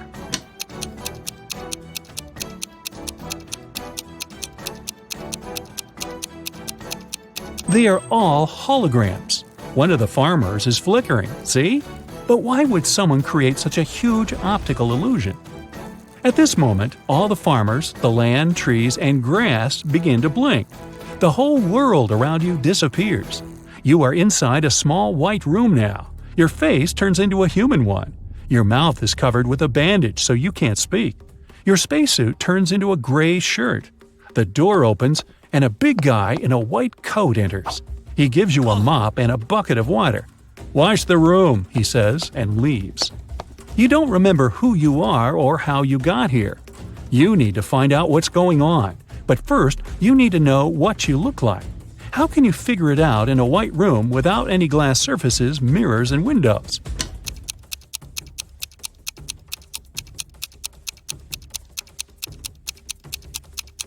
Take a look at the water in the bucket. It'll show you your reflection. You look at the water surface. Everything is clear now. The door opens. You leave the room and walk along a long corridor together with the orderly from before. You pass by a room where other people in gray shirts are sitting. You enter the dining hall. The cook pours you some water and gives you a pink donut. "Lunch," he says. The orderly removes the bandage from your mouth. You bite into a donut. It has no taste at all. At this point, you realize that everything around you is a hallucination. You're on the planet Sterilium under the telepathic influence of its inhabitants. But how did you understand this?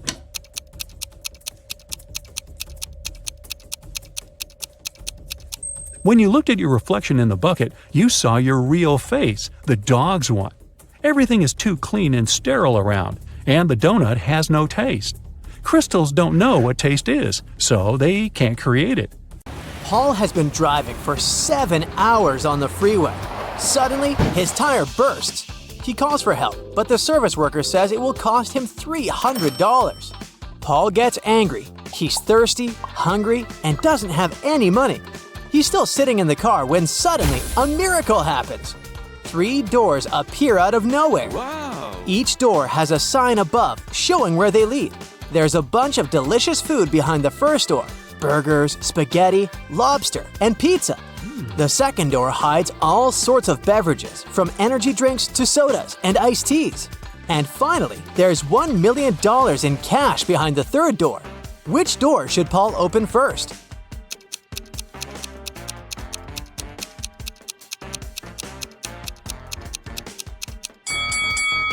First of all, Paul has to open his car door. Someone breaks into Nina's apartment the day before Halloween. She returns home from work, sees the mess, and calls the police. The door doesn't have any signs of a break-in, but one of the windows is open. The detective questions Nina's neighbors. Mrs. Bold says, I was knitting a pair of gloves for my great-granddaughter. Ethan says, I was working a 14-hour shift the day before, so I was sleeping all day. And Dan says, I had broken my leg, and I didn't leave home for 3 weeks. Who's guilty?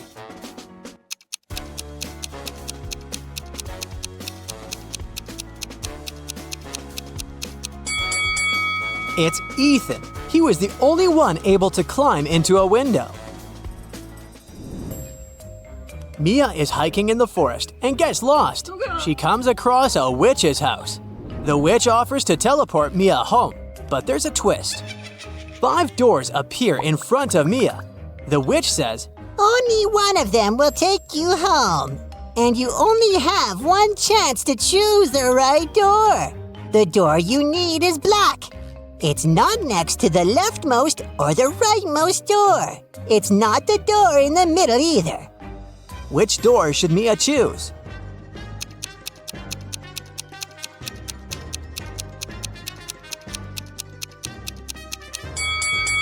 Mia has only 3 black doors to choose from. It's not the door next to the leftmost or the rightmost one, so the 4th door can be eliminated. It can't be the middle door as well. Therefore, Mia should enter the door on the left. Polly is trying to break into an ice castle to save her friend Edward, but there's a combination lock on the gate. Luckily, there's a clue carved in the ice here. The 162 combination. Only one number is correct and in the right place.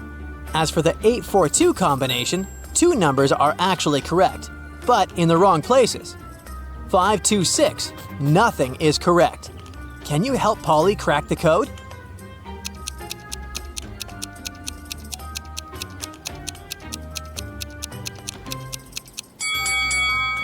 The passcode is 184. First, we exclude 2 and 6 because in the third combination, no number is correct. In 842, two numbers are correct. So now we can conclude that the code contains 8 and 4. The last number must be 1, and since 1 is in its place, we can easily figure out where 8 and 4 should go. Yes! Anna wakes up in a dark dungeon without remembering what happened. She looks around and sees a metal door. Unfortunately, it's locked, and it requires not just one password, but 4. Anna has just one attempt to make it right. Gladly, next to the door, there's a sign with 4 words: apple, bread, chair, and dress. Can you guess the passwords for each keyhole?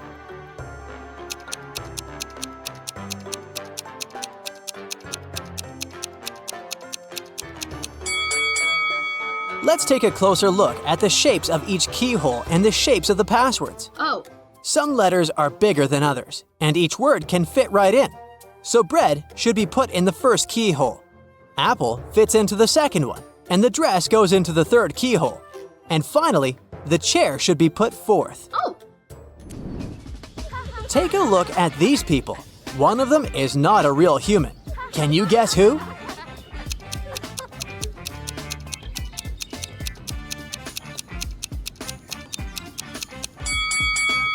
It's the lady on the left, who eats a main course with a dessert spoon. What about this picture? Who looks suspicious?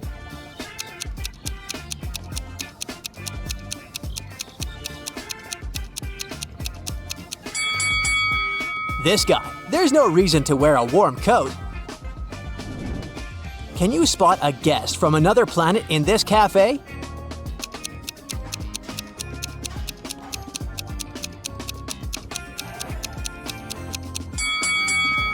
It's this lady. She's reading a magazine upside down. Leo opens a new art gallery. He needs to hire a manager to handle it. Leo finds these 3 candidates online and studies their profiles. Steve has recently graduated from college, but he's already completed several internships at fancy art galleries. Bella has been working in Europe for several years, and now she's looking for job opportunities in her hometown to be closer to her family. And Frank has 15 years of work experience. Unfortunately, one of these candidates is a liar. Can you guess who?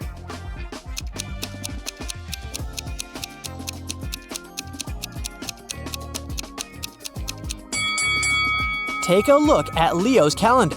It's 2023 now. According to Frank's birthday, he should be around 22 years old at the moment. Therefore, he can barely have a 15-year work experience. Rick works for a large financial company. He gets outside the office and goes to the parking lot to go to a business meeting. But he doesn't find his Mercedes in the parking lot. He immediately calls the police. The police officers soon find Rick's car and start to chase the criminal, but he leaves the car and escapes to the park. The police search the arena and find 3 suspects. What are you doing here? Nick says, I'm jogging here. Mike says, I'm just waiting for a taxi to pick me up. And Peter says, I'm just walking and enjoying nature. who stole the car?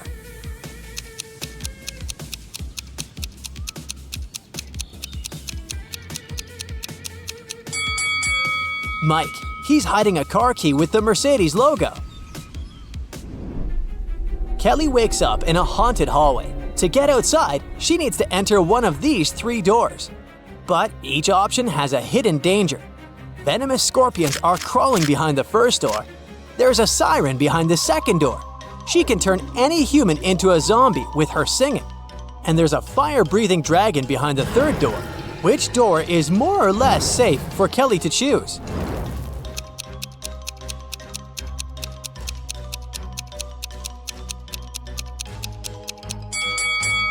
Kelly can put on her soundproof headphones and walk through the second door.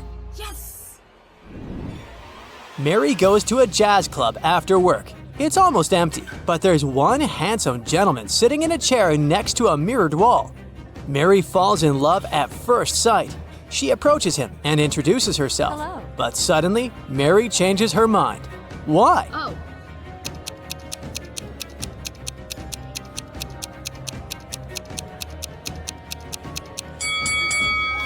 The gentleman doesn't reflect in the mirror, so he's either a ghost or a vampire. Bob decides to go play basketball with his friends. Can you spot anything odd here?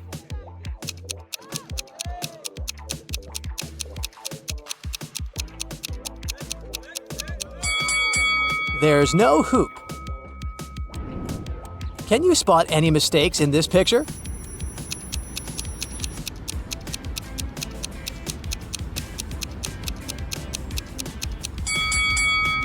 The ice cream cart lacks a wheel, and the lettering is wrong. Vicky arrives at her apartment after 2 hours of absence. Wow, there's a huge fruit basket by her door. The card says it's from a secret admirer. Vicky questions her neighbors. Mrs. Green says, "I've been walking my dog in a park for 3 hours. Then we grabbed some groceries and went home." Andrew says, "I left my apartment about 5 minutes ago to do some laundry in the basement. I only have one set of bed linen, so I have to wash it regularly. The basket was already at your door, but I didn't see anyone." Jacqueline says, "I was taking a bath.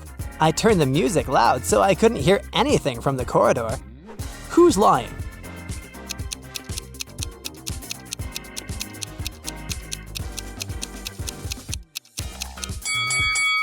Andrew said he has only one bedding set, and it should be inside the washing machine at the moment. But take a look at his apartment. His bed sheets are still on the bed, so his story must be fake. Can you spot a guest from another planet?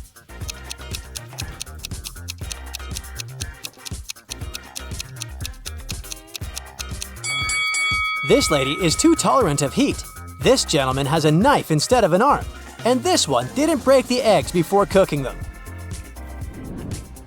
Richard wants to rent a studio apartment in Boston. He asks an agent to find the property of his dreams. The agent comes up with 4 options, but only one of them is trustworthy. Can you help Richard make the right choice?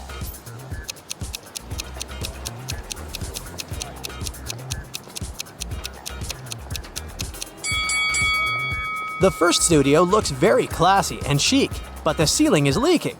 According to the description, the second apartment was built centuries ago, so it just can't look so high-tech and fancy. As for the fourth option, it's too overpriced for a property that is located next to a toxic factory. So Richard should pick the third studio. Although it looks pretty messy, he can easily fix it. Abby was a college student. Every day before classes, she packed a sandwich for lunch. And her meal disappeared from her backpack every single time. After Abby was left hungry once again, she got very angry and decided to track down the thief. The next day, she left her bag in the classroom, hid in a locker, and started waiting. Abby noticed someone pull the sandwich out of the backpack, but she didn't see their face. She decided to ask everyone about the stolen sandwich. Liam said, "How dare you? I only eat fruit salads." Jason said, "My granny made this sandwich for me." And Chuck said that he just bought his sandwich in the school vending machine. Who's lying?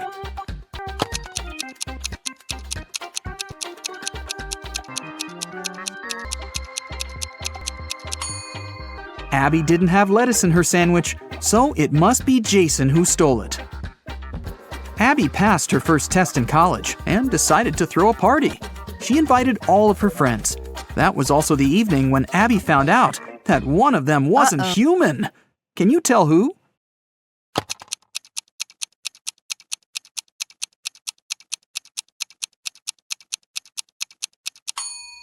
It's Henry. Both of his shoes are for the right foot.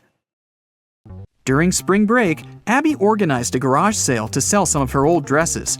After a while, Abby got her first customer, Tina. The girl picked only one dress and asked Abby, "How much for this dress?" Abby answered, $30.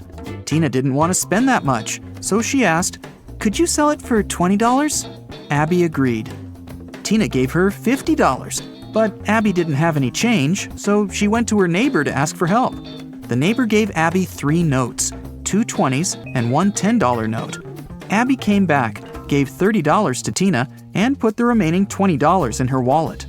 A few minutes later, the neighbor ran into Abby's garage and shouted, "That note you gave me is fake! Give me my money back!" Abby had to give the man her own money. How much money did she lose?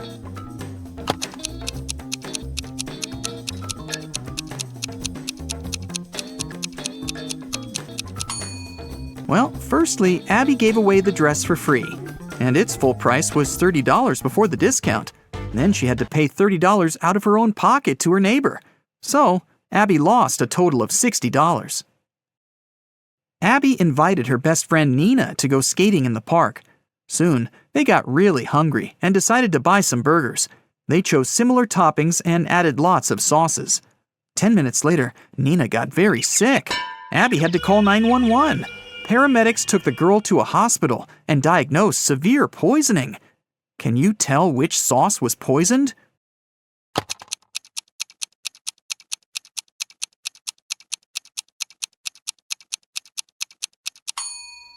This one. Abby didn't use any garlic sauce. When Nina got better, Abby took her for a walk. They spotted the spookiest house in the neighborhood and decided to check it. That was a big mistake. When they got inside, the door behind them suddenly disappeared. Now they have 3 ways out.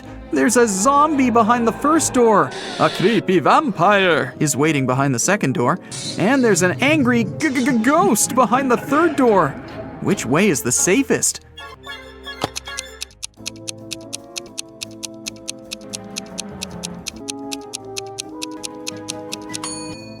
They should choose the third door. Ghosts may be spooky, but they can't cause any real harm. Okay, well, maybe you might get slimed, but... Nina and Abby found themselves in the next room. The door leading outside was open, and they ran toward it. But an old witch popped out of nowhere and yelled, Not so fast. You've got to solve my riddle first. Why are these words in such an order? Nina and Abby failed to crack this riddle. What about you?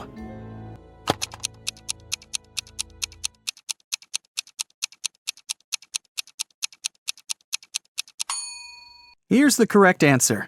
The words rhyme with 1, 2, 3, 4, and 5. That's why they're in this order. The witch teleported Nina and Abby to her basement, but the girls didn't give up and found 3 ways out again. The room behind the first door was filled with toxic gas. It was extremely harmful to their lungs and skin. There was a 300-pound weight above the second door. It'll crush anyone or anything that steps inside. And a hungry tiger was waiting behind the third door. Abby and Nina hesitated for a while and made the right choice. Which door did they choose?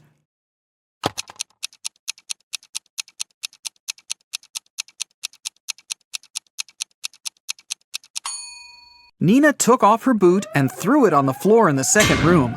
The weight crushed the boot, and the girls ran into the room and closed the door. After that, they escaped through the window. Unfortunately, they got lost in a magical forest. It was cold since it was winter. After wandering around for a while, they saw 3 roads. All of them seemed dangerous.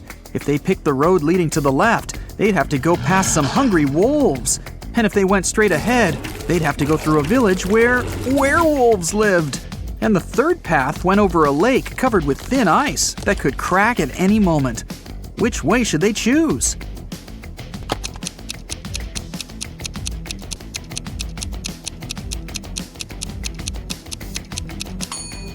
They should follow the second path. Look at the sky. It's a new moon, and werewolves are only dangerous during a full moon. Nina and Abby got home safely. But someone had burgled their apartment while they were absent. They called the police, and they questioned 3 neighbors. Jeff said, "I was away all weekend, fishing with my friends." Holly said, "I didn't leave my home. I was painting the walls in my apartment all weekend. I love bright colors, you know."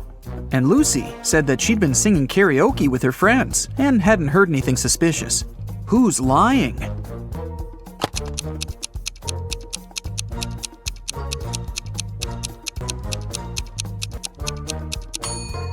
Holly. The walls in her apartment are mostly white, but she said that she painted them in some bright colors. Nina got a job in a bookstore. On her first day at work, she found a vintage watch on the floor. 3 people came over to claim it. Kevin said that he'd bought this watch when he got his first salary many years ago. Violet said that she'd inherited the watch from her grandfather. And Dylan said, "This watch is priceless. My wife gave it to me for our 5th anniversary." Can you tell who owns this watch?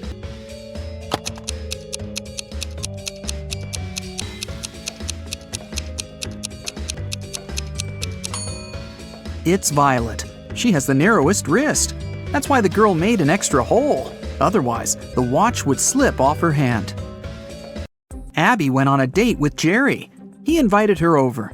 But as soon as Abby got inside his apartment, Jerry turned into an evil wizard. He decided to make fun of her and said, "I'll give you a chance to get free. Just make me breakfast tomorrow. If it's good enough, I'll let you go. And if it's bad, you'll stay here forever." The next morning, Abby came to the kitchen and began cooking. When she turned away from the stove, Jerry added a whole box of salt to the pot. But when Abby served breakfast, Jerry understood that he'd have to let Abby go. What did she cook?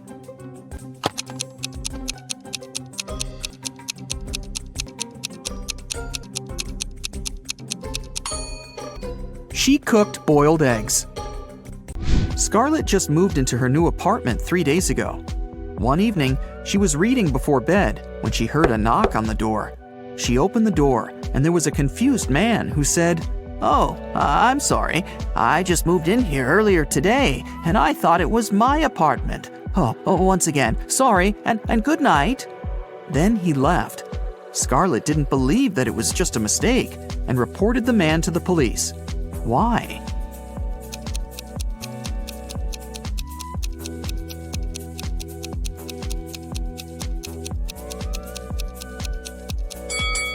The problem was that the guy had knocked.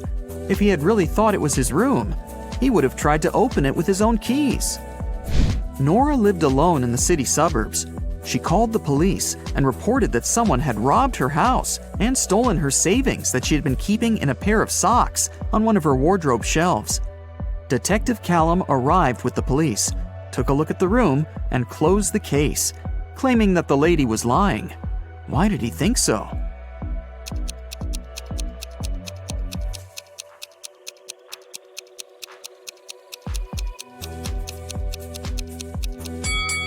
The room was absolutely clean. If someone had robbed the house, they would have made a mess while searching for money. The person who took the money must have known exactly where it was, which is unrealistic. Mrs. Ledger is a high school history teacher.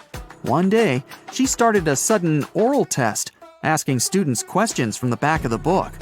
If the students figure out the order in which she asks, they can find the answer to their question in advance. The first 3 people she asked were Atlas, Eleanor, and Gracelyn. There are Zoe, Luca, Sienna, and Victoria left. Can you guess who will answer which question?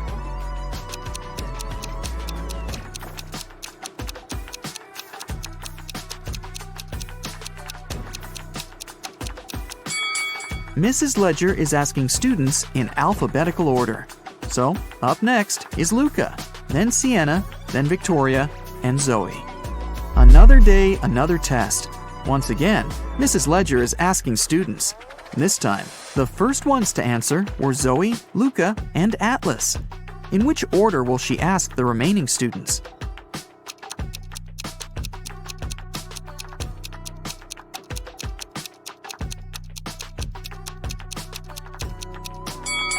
This time, she started with people with the shortest names.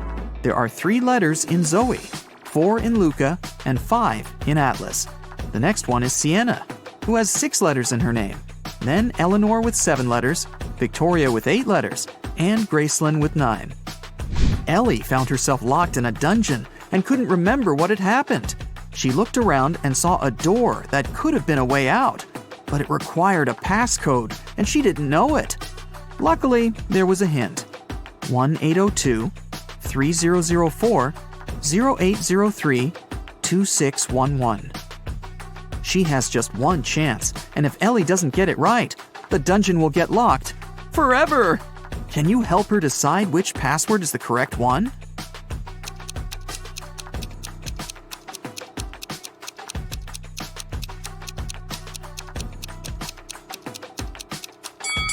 Take a closer look. Some numbers have faded away a bit. This is probably because they had been used the most. They are 1, 2, and 6. The only code that uses all of them is the last one, 2611. It must be this one. Aurora came home after a long day at the university and was excited to eat the mint-flavored ice cream she had bought in the morning. But when she opened the freezer, the ice cream was gone. Aurora asked her 3 siblings who had eaten her ice cream, and they all denied it. Dawn said, "I'm on a diet, and I haven't been eating ice cream and stuff for a week now." Everett said, "Dude, I had my chips. There was no need to eat your ice cream this time." Phoenix said, "First, I don't like mint ice cream, and second, I was in my room all day, and I didn't even go down once until now. Who has eaten the ice cream?"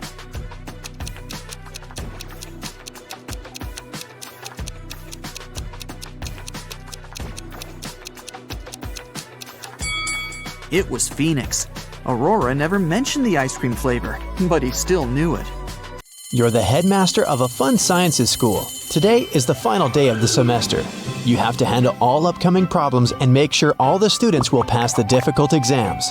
All teachers except for the professor of memology are waiting in their classrooms. You walk through the school corridors, greet the students, and go to your office. You have a separate drawer where you put all the keys to all the school doors. You throw the office key there, sit down at the table, and notice that some documents have disappeared. Someone has stolen the answers to a video games test. But how did they get into your office? The door and windows were closed.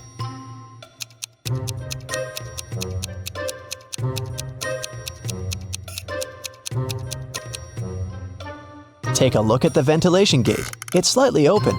Apparently, one of the students broke in there early in the morning. Your secretary is knocking on the door.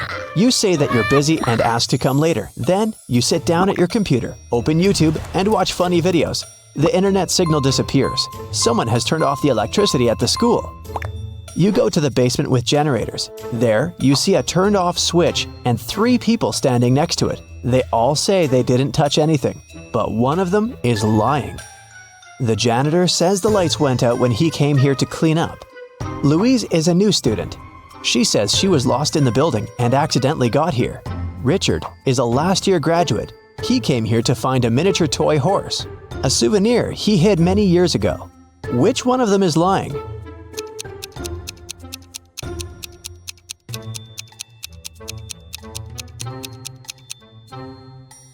The janitor has a bucket and mop, so he's not lying. You see a horse in the corner of the room, so Richard is telling the truth. Louise is a liar. She said she's new, but it's the end of the semester. She can't be new at this time.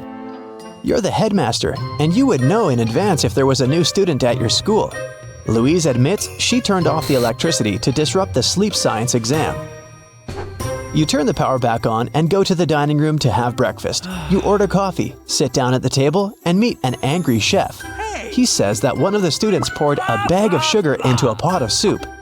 You're looking around the room. Who do you think did this among all these guys?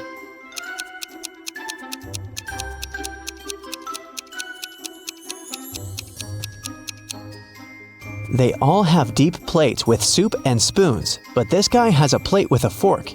He wouldn't eat the soup because he knew it tasted disgusting. You finish your coffee and head to the office. You walk through a long corridor and see graffiti on a huge photo of a crazy dog, a mascot of the school.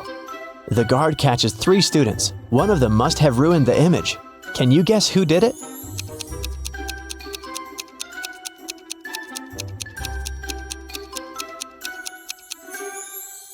Here's a guy hiding his hands. Indeed, there are traces of paint on them. You're walking through the internet history room where an exam has just started. There's silence in the audience. Students are writing a test, but one of them is cheating. Find them.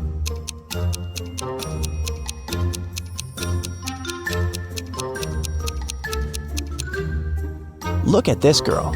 A wire stretches from her sleeve to her ear. Someone is giving her the right answers through her headphones, and that guy is looking at the answers written on his leg. Someone activates the alarm. All students run out of the school. You make sure that everyone is outside. You head to the exit and notice there is no flame anywhere. You can't even smell the smoke. Someone turned on the alarm to disrupt the exams. You catch 3 students. One of them is guilty. But who? Alex says he was in the toilet when the panic started. Amanda was taking a meme test. Luke was sleeping in the dining room. Which one of them is lying?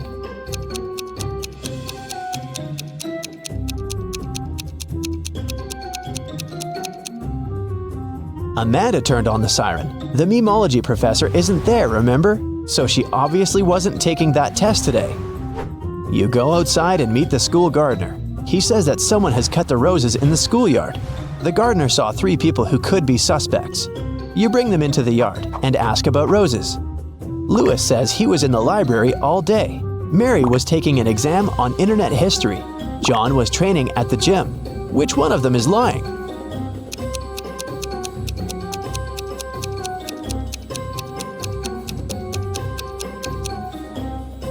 Look at Lewis. His sleeves are torn. Roses have thorns. He probably damaged the shirt when he was cutting the flowers off. You pass by the dining room and hear some strange noises. Someone is obviously tired and breathing heavily. You look inside and see 2 guys at the table. They're arm wrestling. One of them looks angry and aggressive. He's shaking his hand and trying his best. The other is calm. Who do you think will win?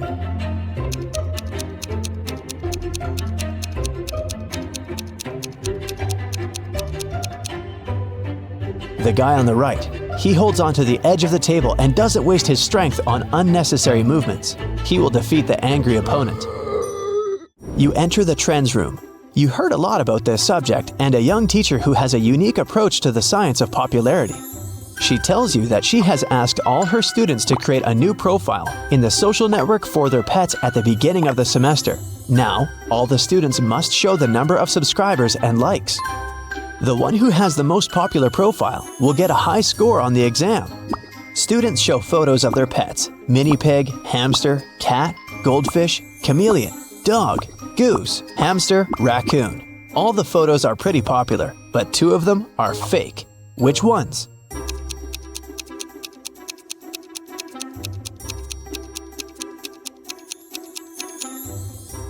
The hamsters. 2 students have identical photos. They must have found those online.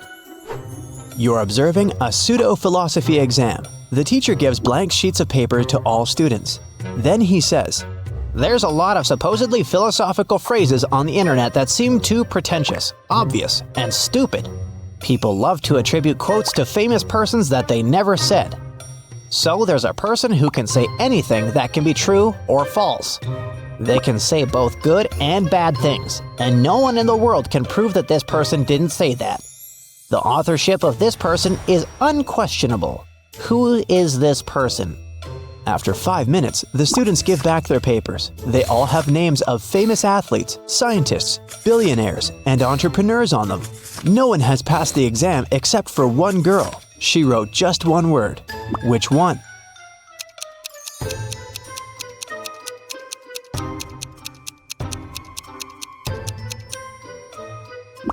Anonymous. You walk around the school and hear someone screaming. Several students are running away from the biology classroom. They say a poisonous snake has escaped from the terrarium, and now it's crawling in the room. It's too dangerous to have lessons here. You call the rescuers, but to catch the snake, you need to find it. Look around carefully and find the reptile.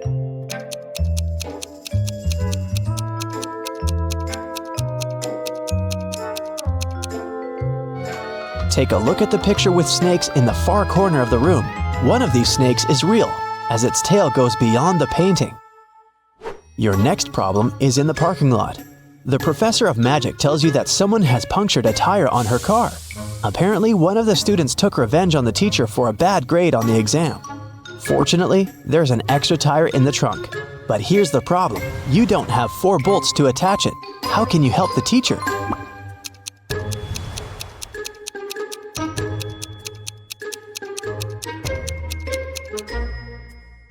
Unscrew 1 bolt from the other 3 wheels and attach them to the new one. Each of the 3 wheels has 3 bolts now. That's enough to get to the nearest car service.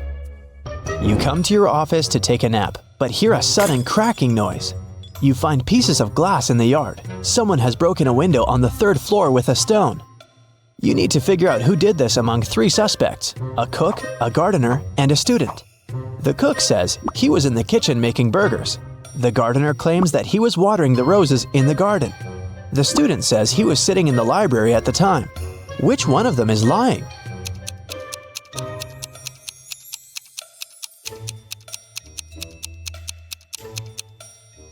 The gardener.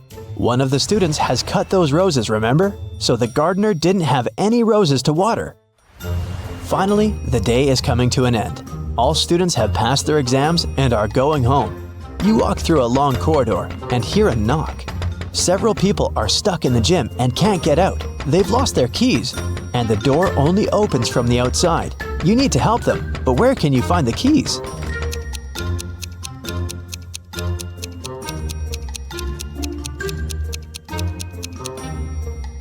You have the drawer in your office with the keys to all the school doors, remember? You unlock the gym. Then, you finally sit in your office and watch YouTube. You have solved all the problems. You deserve a good rest now. Detective Callum was having his evening coffee in a cafe and heard a waiter and a female customer arguing. He came up to them and asked what happened. The waiter claimed the woman ordered a soup, but the woman said that she didn't. Detective Callum knew exactly who was lying. Who was it?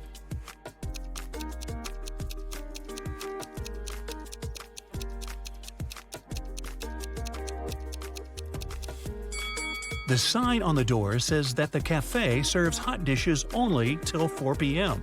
Take a look at the clock. It's 7 p.m. Even if she wanted to, the woman couldn't order the soup because it was too late. So, the waiter is lying. Chase was watching TV in the living room while his wife, who was in her 3rd trimester, was cooking dinner in the kitchen. Suddenly, Chase felt unwell and fell unconscious. His wife got dressed and took him to the hospital. When he finally woke up, he couldn't remember anything, including what his wife looked like. There were 3 women, each of them claimed to be his wife. Can you tell who his wife is?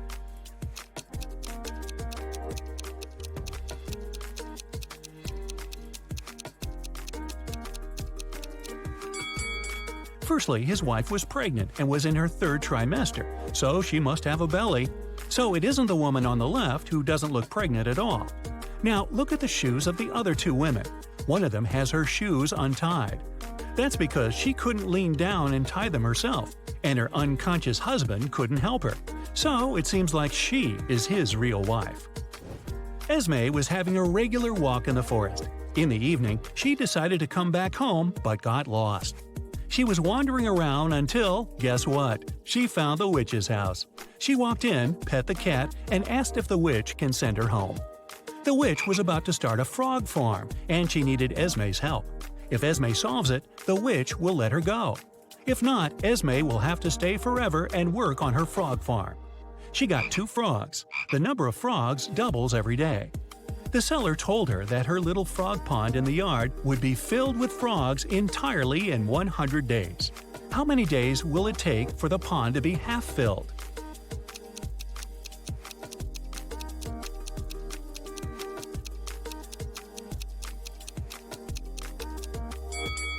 Since the number of frogs doubles every time, the pond will be half filled the day before the pond is filled completely. So it'll happen on the 99th day. Emery was on the expedition and finally found an old cave where pirates used to leave their treasures. However, there are 4 chests, but only one had the gold. If Emery touches the wrong one, she'll get locked in the cave forever. The first chest said, "The treasure is in chest 2 or chest 4." The second one said, "It's in chest 1 or chest 3." The third chest says, "It's in here." The fourth one said, "It's not in here." However, only one of these statements was true. So which chest should Emery pick?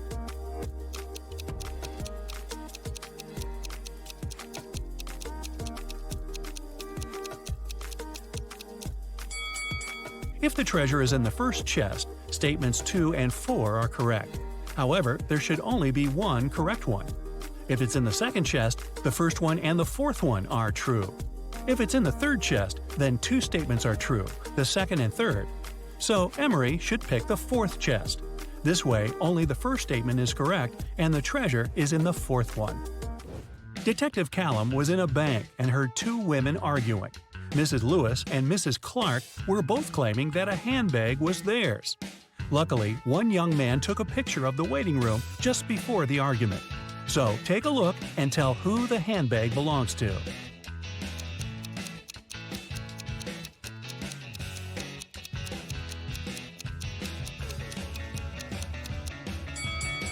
The handbag stands right between the women. However, Mrs. Lewis has a cast, and the bag stands next to her broken arm. If it was her handbag, she would put it on the other side of her, so the bag must belong to Mrs. Clark. Nick and Collins were traveling by train, and they were leaving at the same station. Collins stood up first and got his bag. But when Nick got his bag, he opened it and realized it wasn't his. So he accused Collins of trying to steal his bag. However, Collins says it was just an accident, because the bags looked exactly the same. Still, Nick didn't believe it was an accident. Take a look inside their bags and try to guess why. Collins' bag is only filled with a couple of plush toys, while Nick's bag had electronics and many books.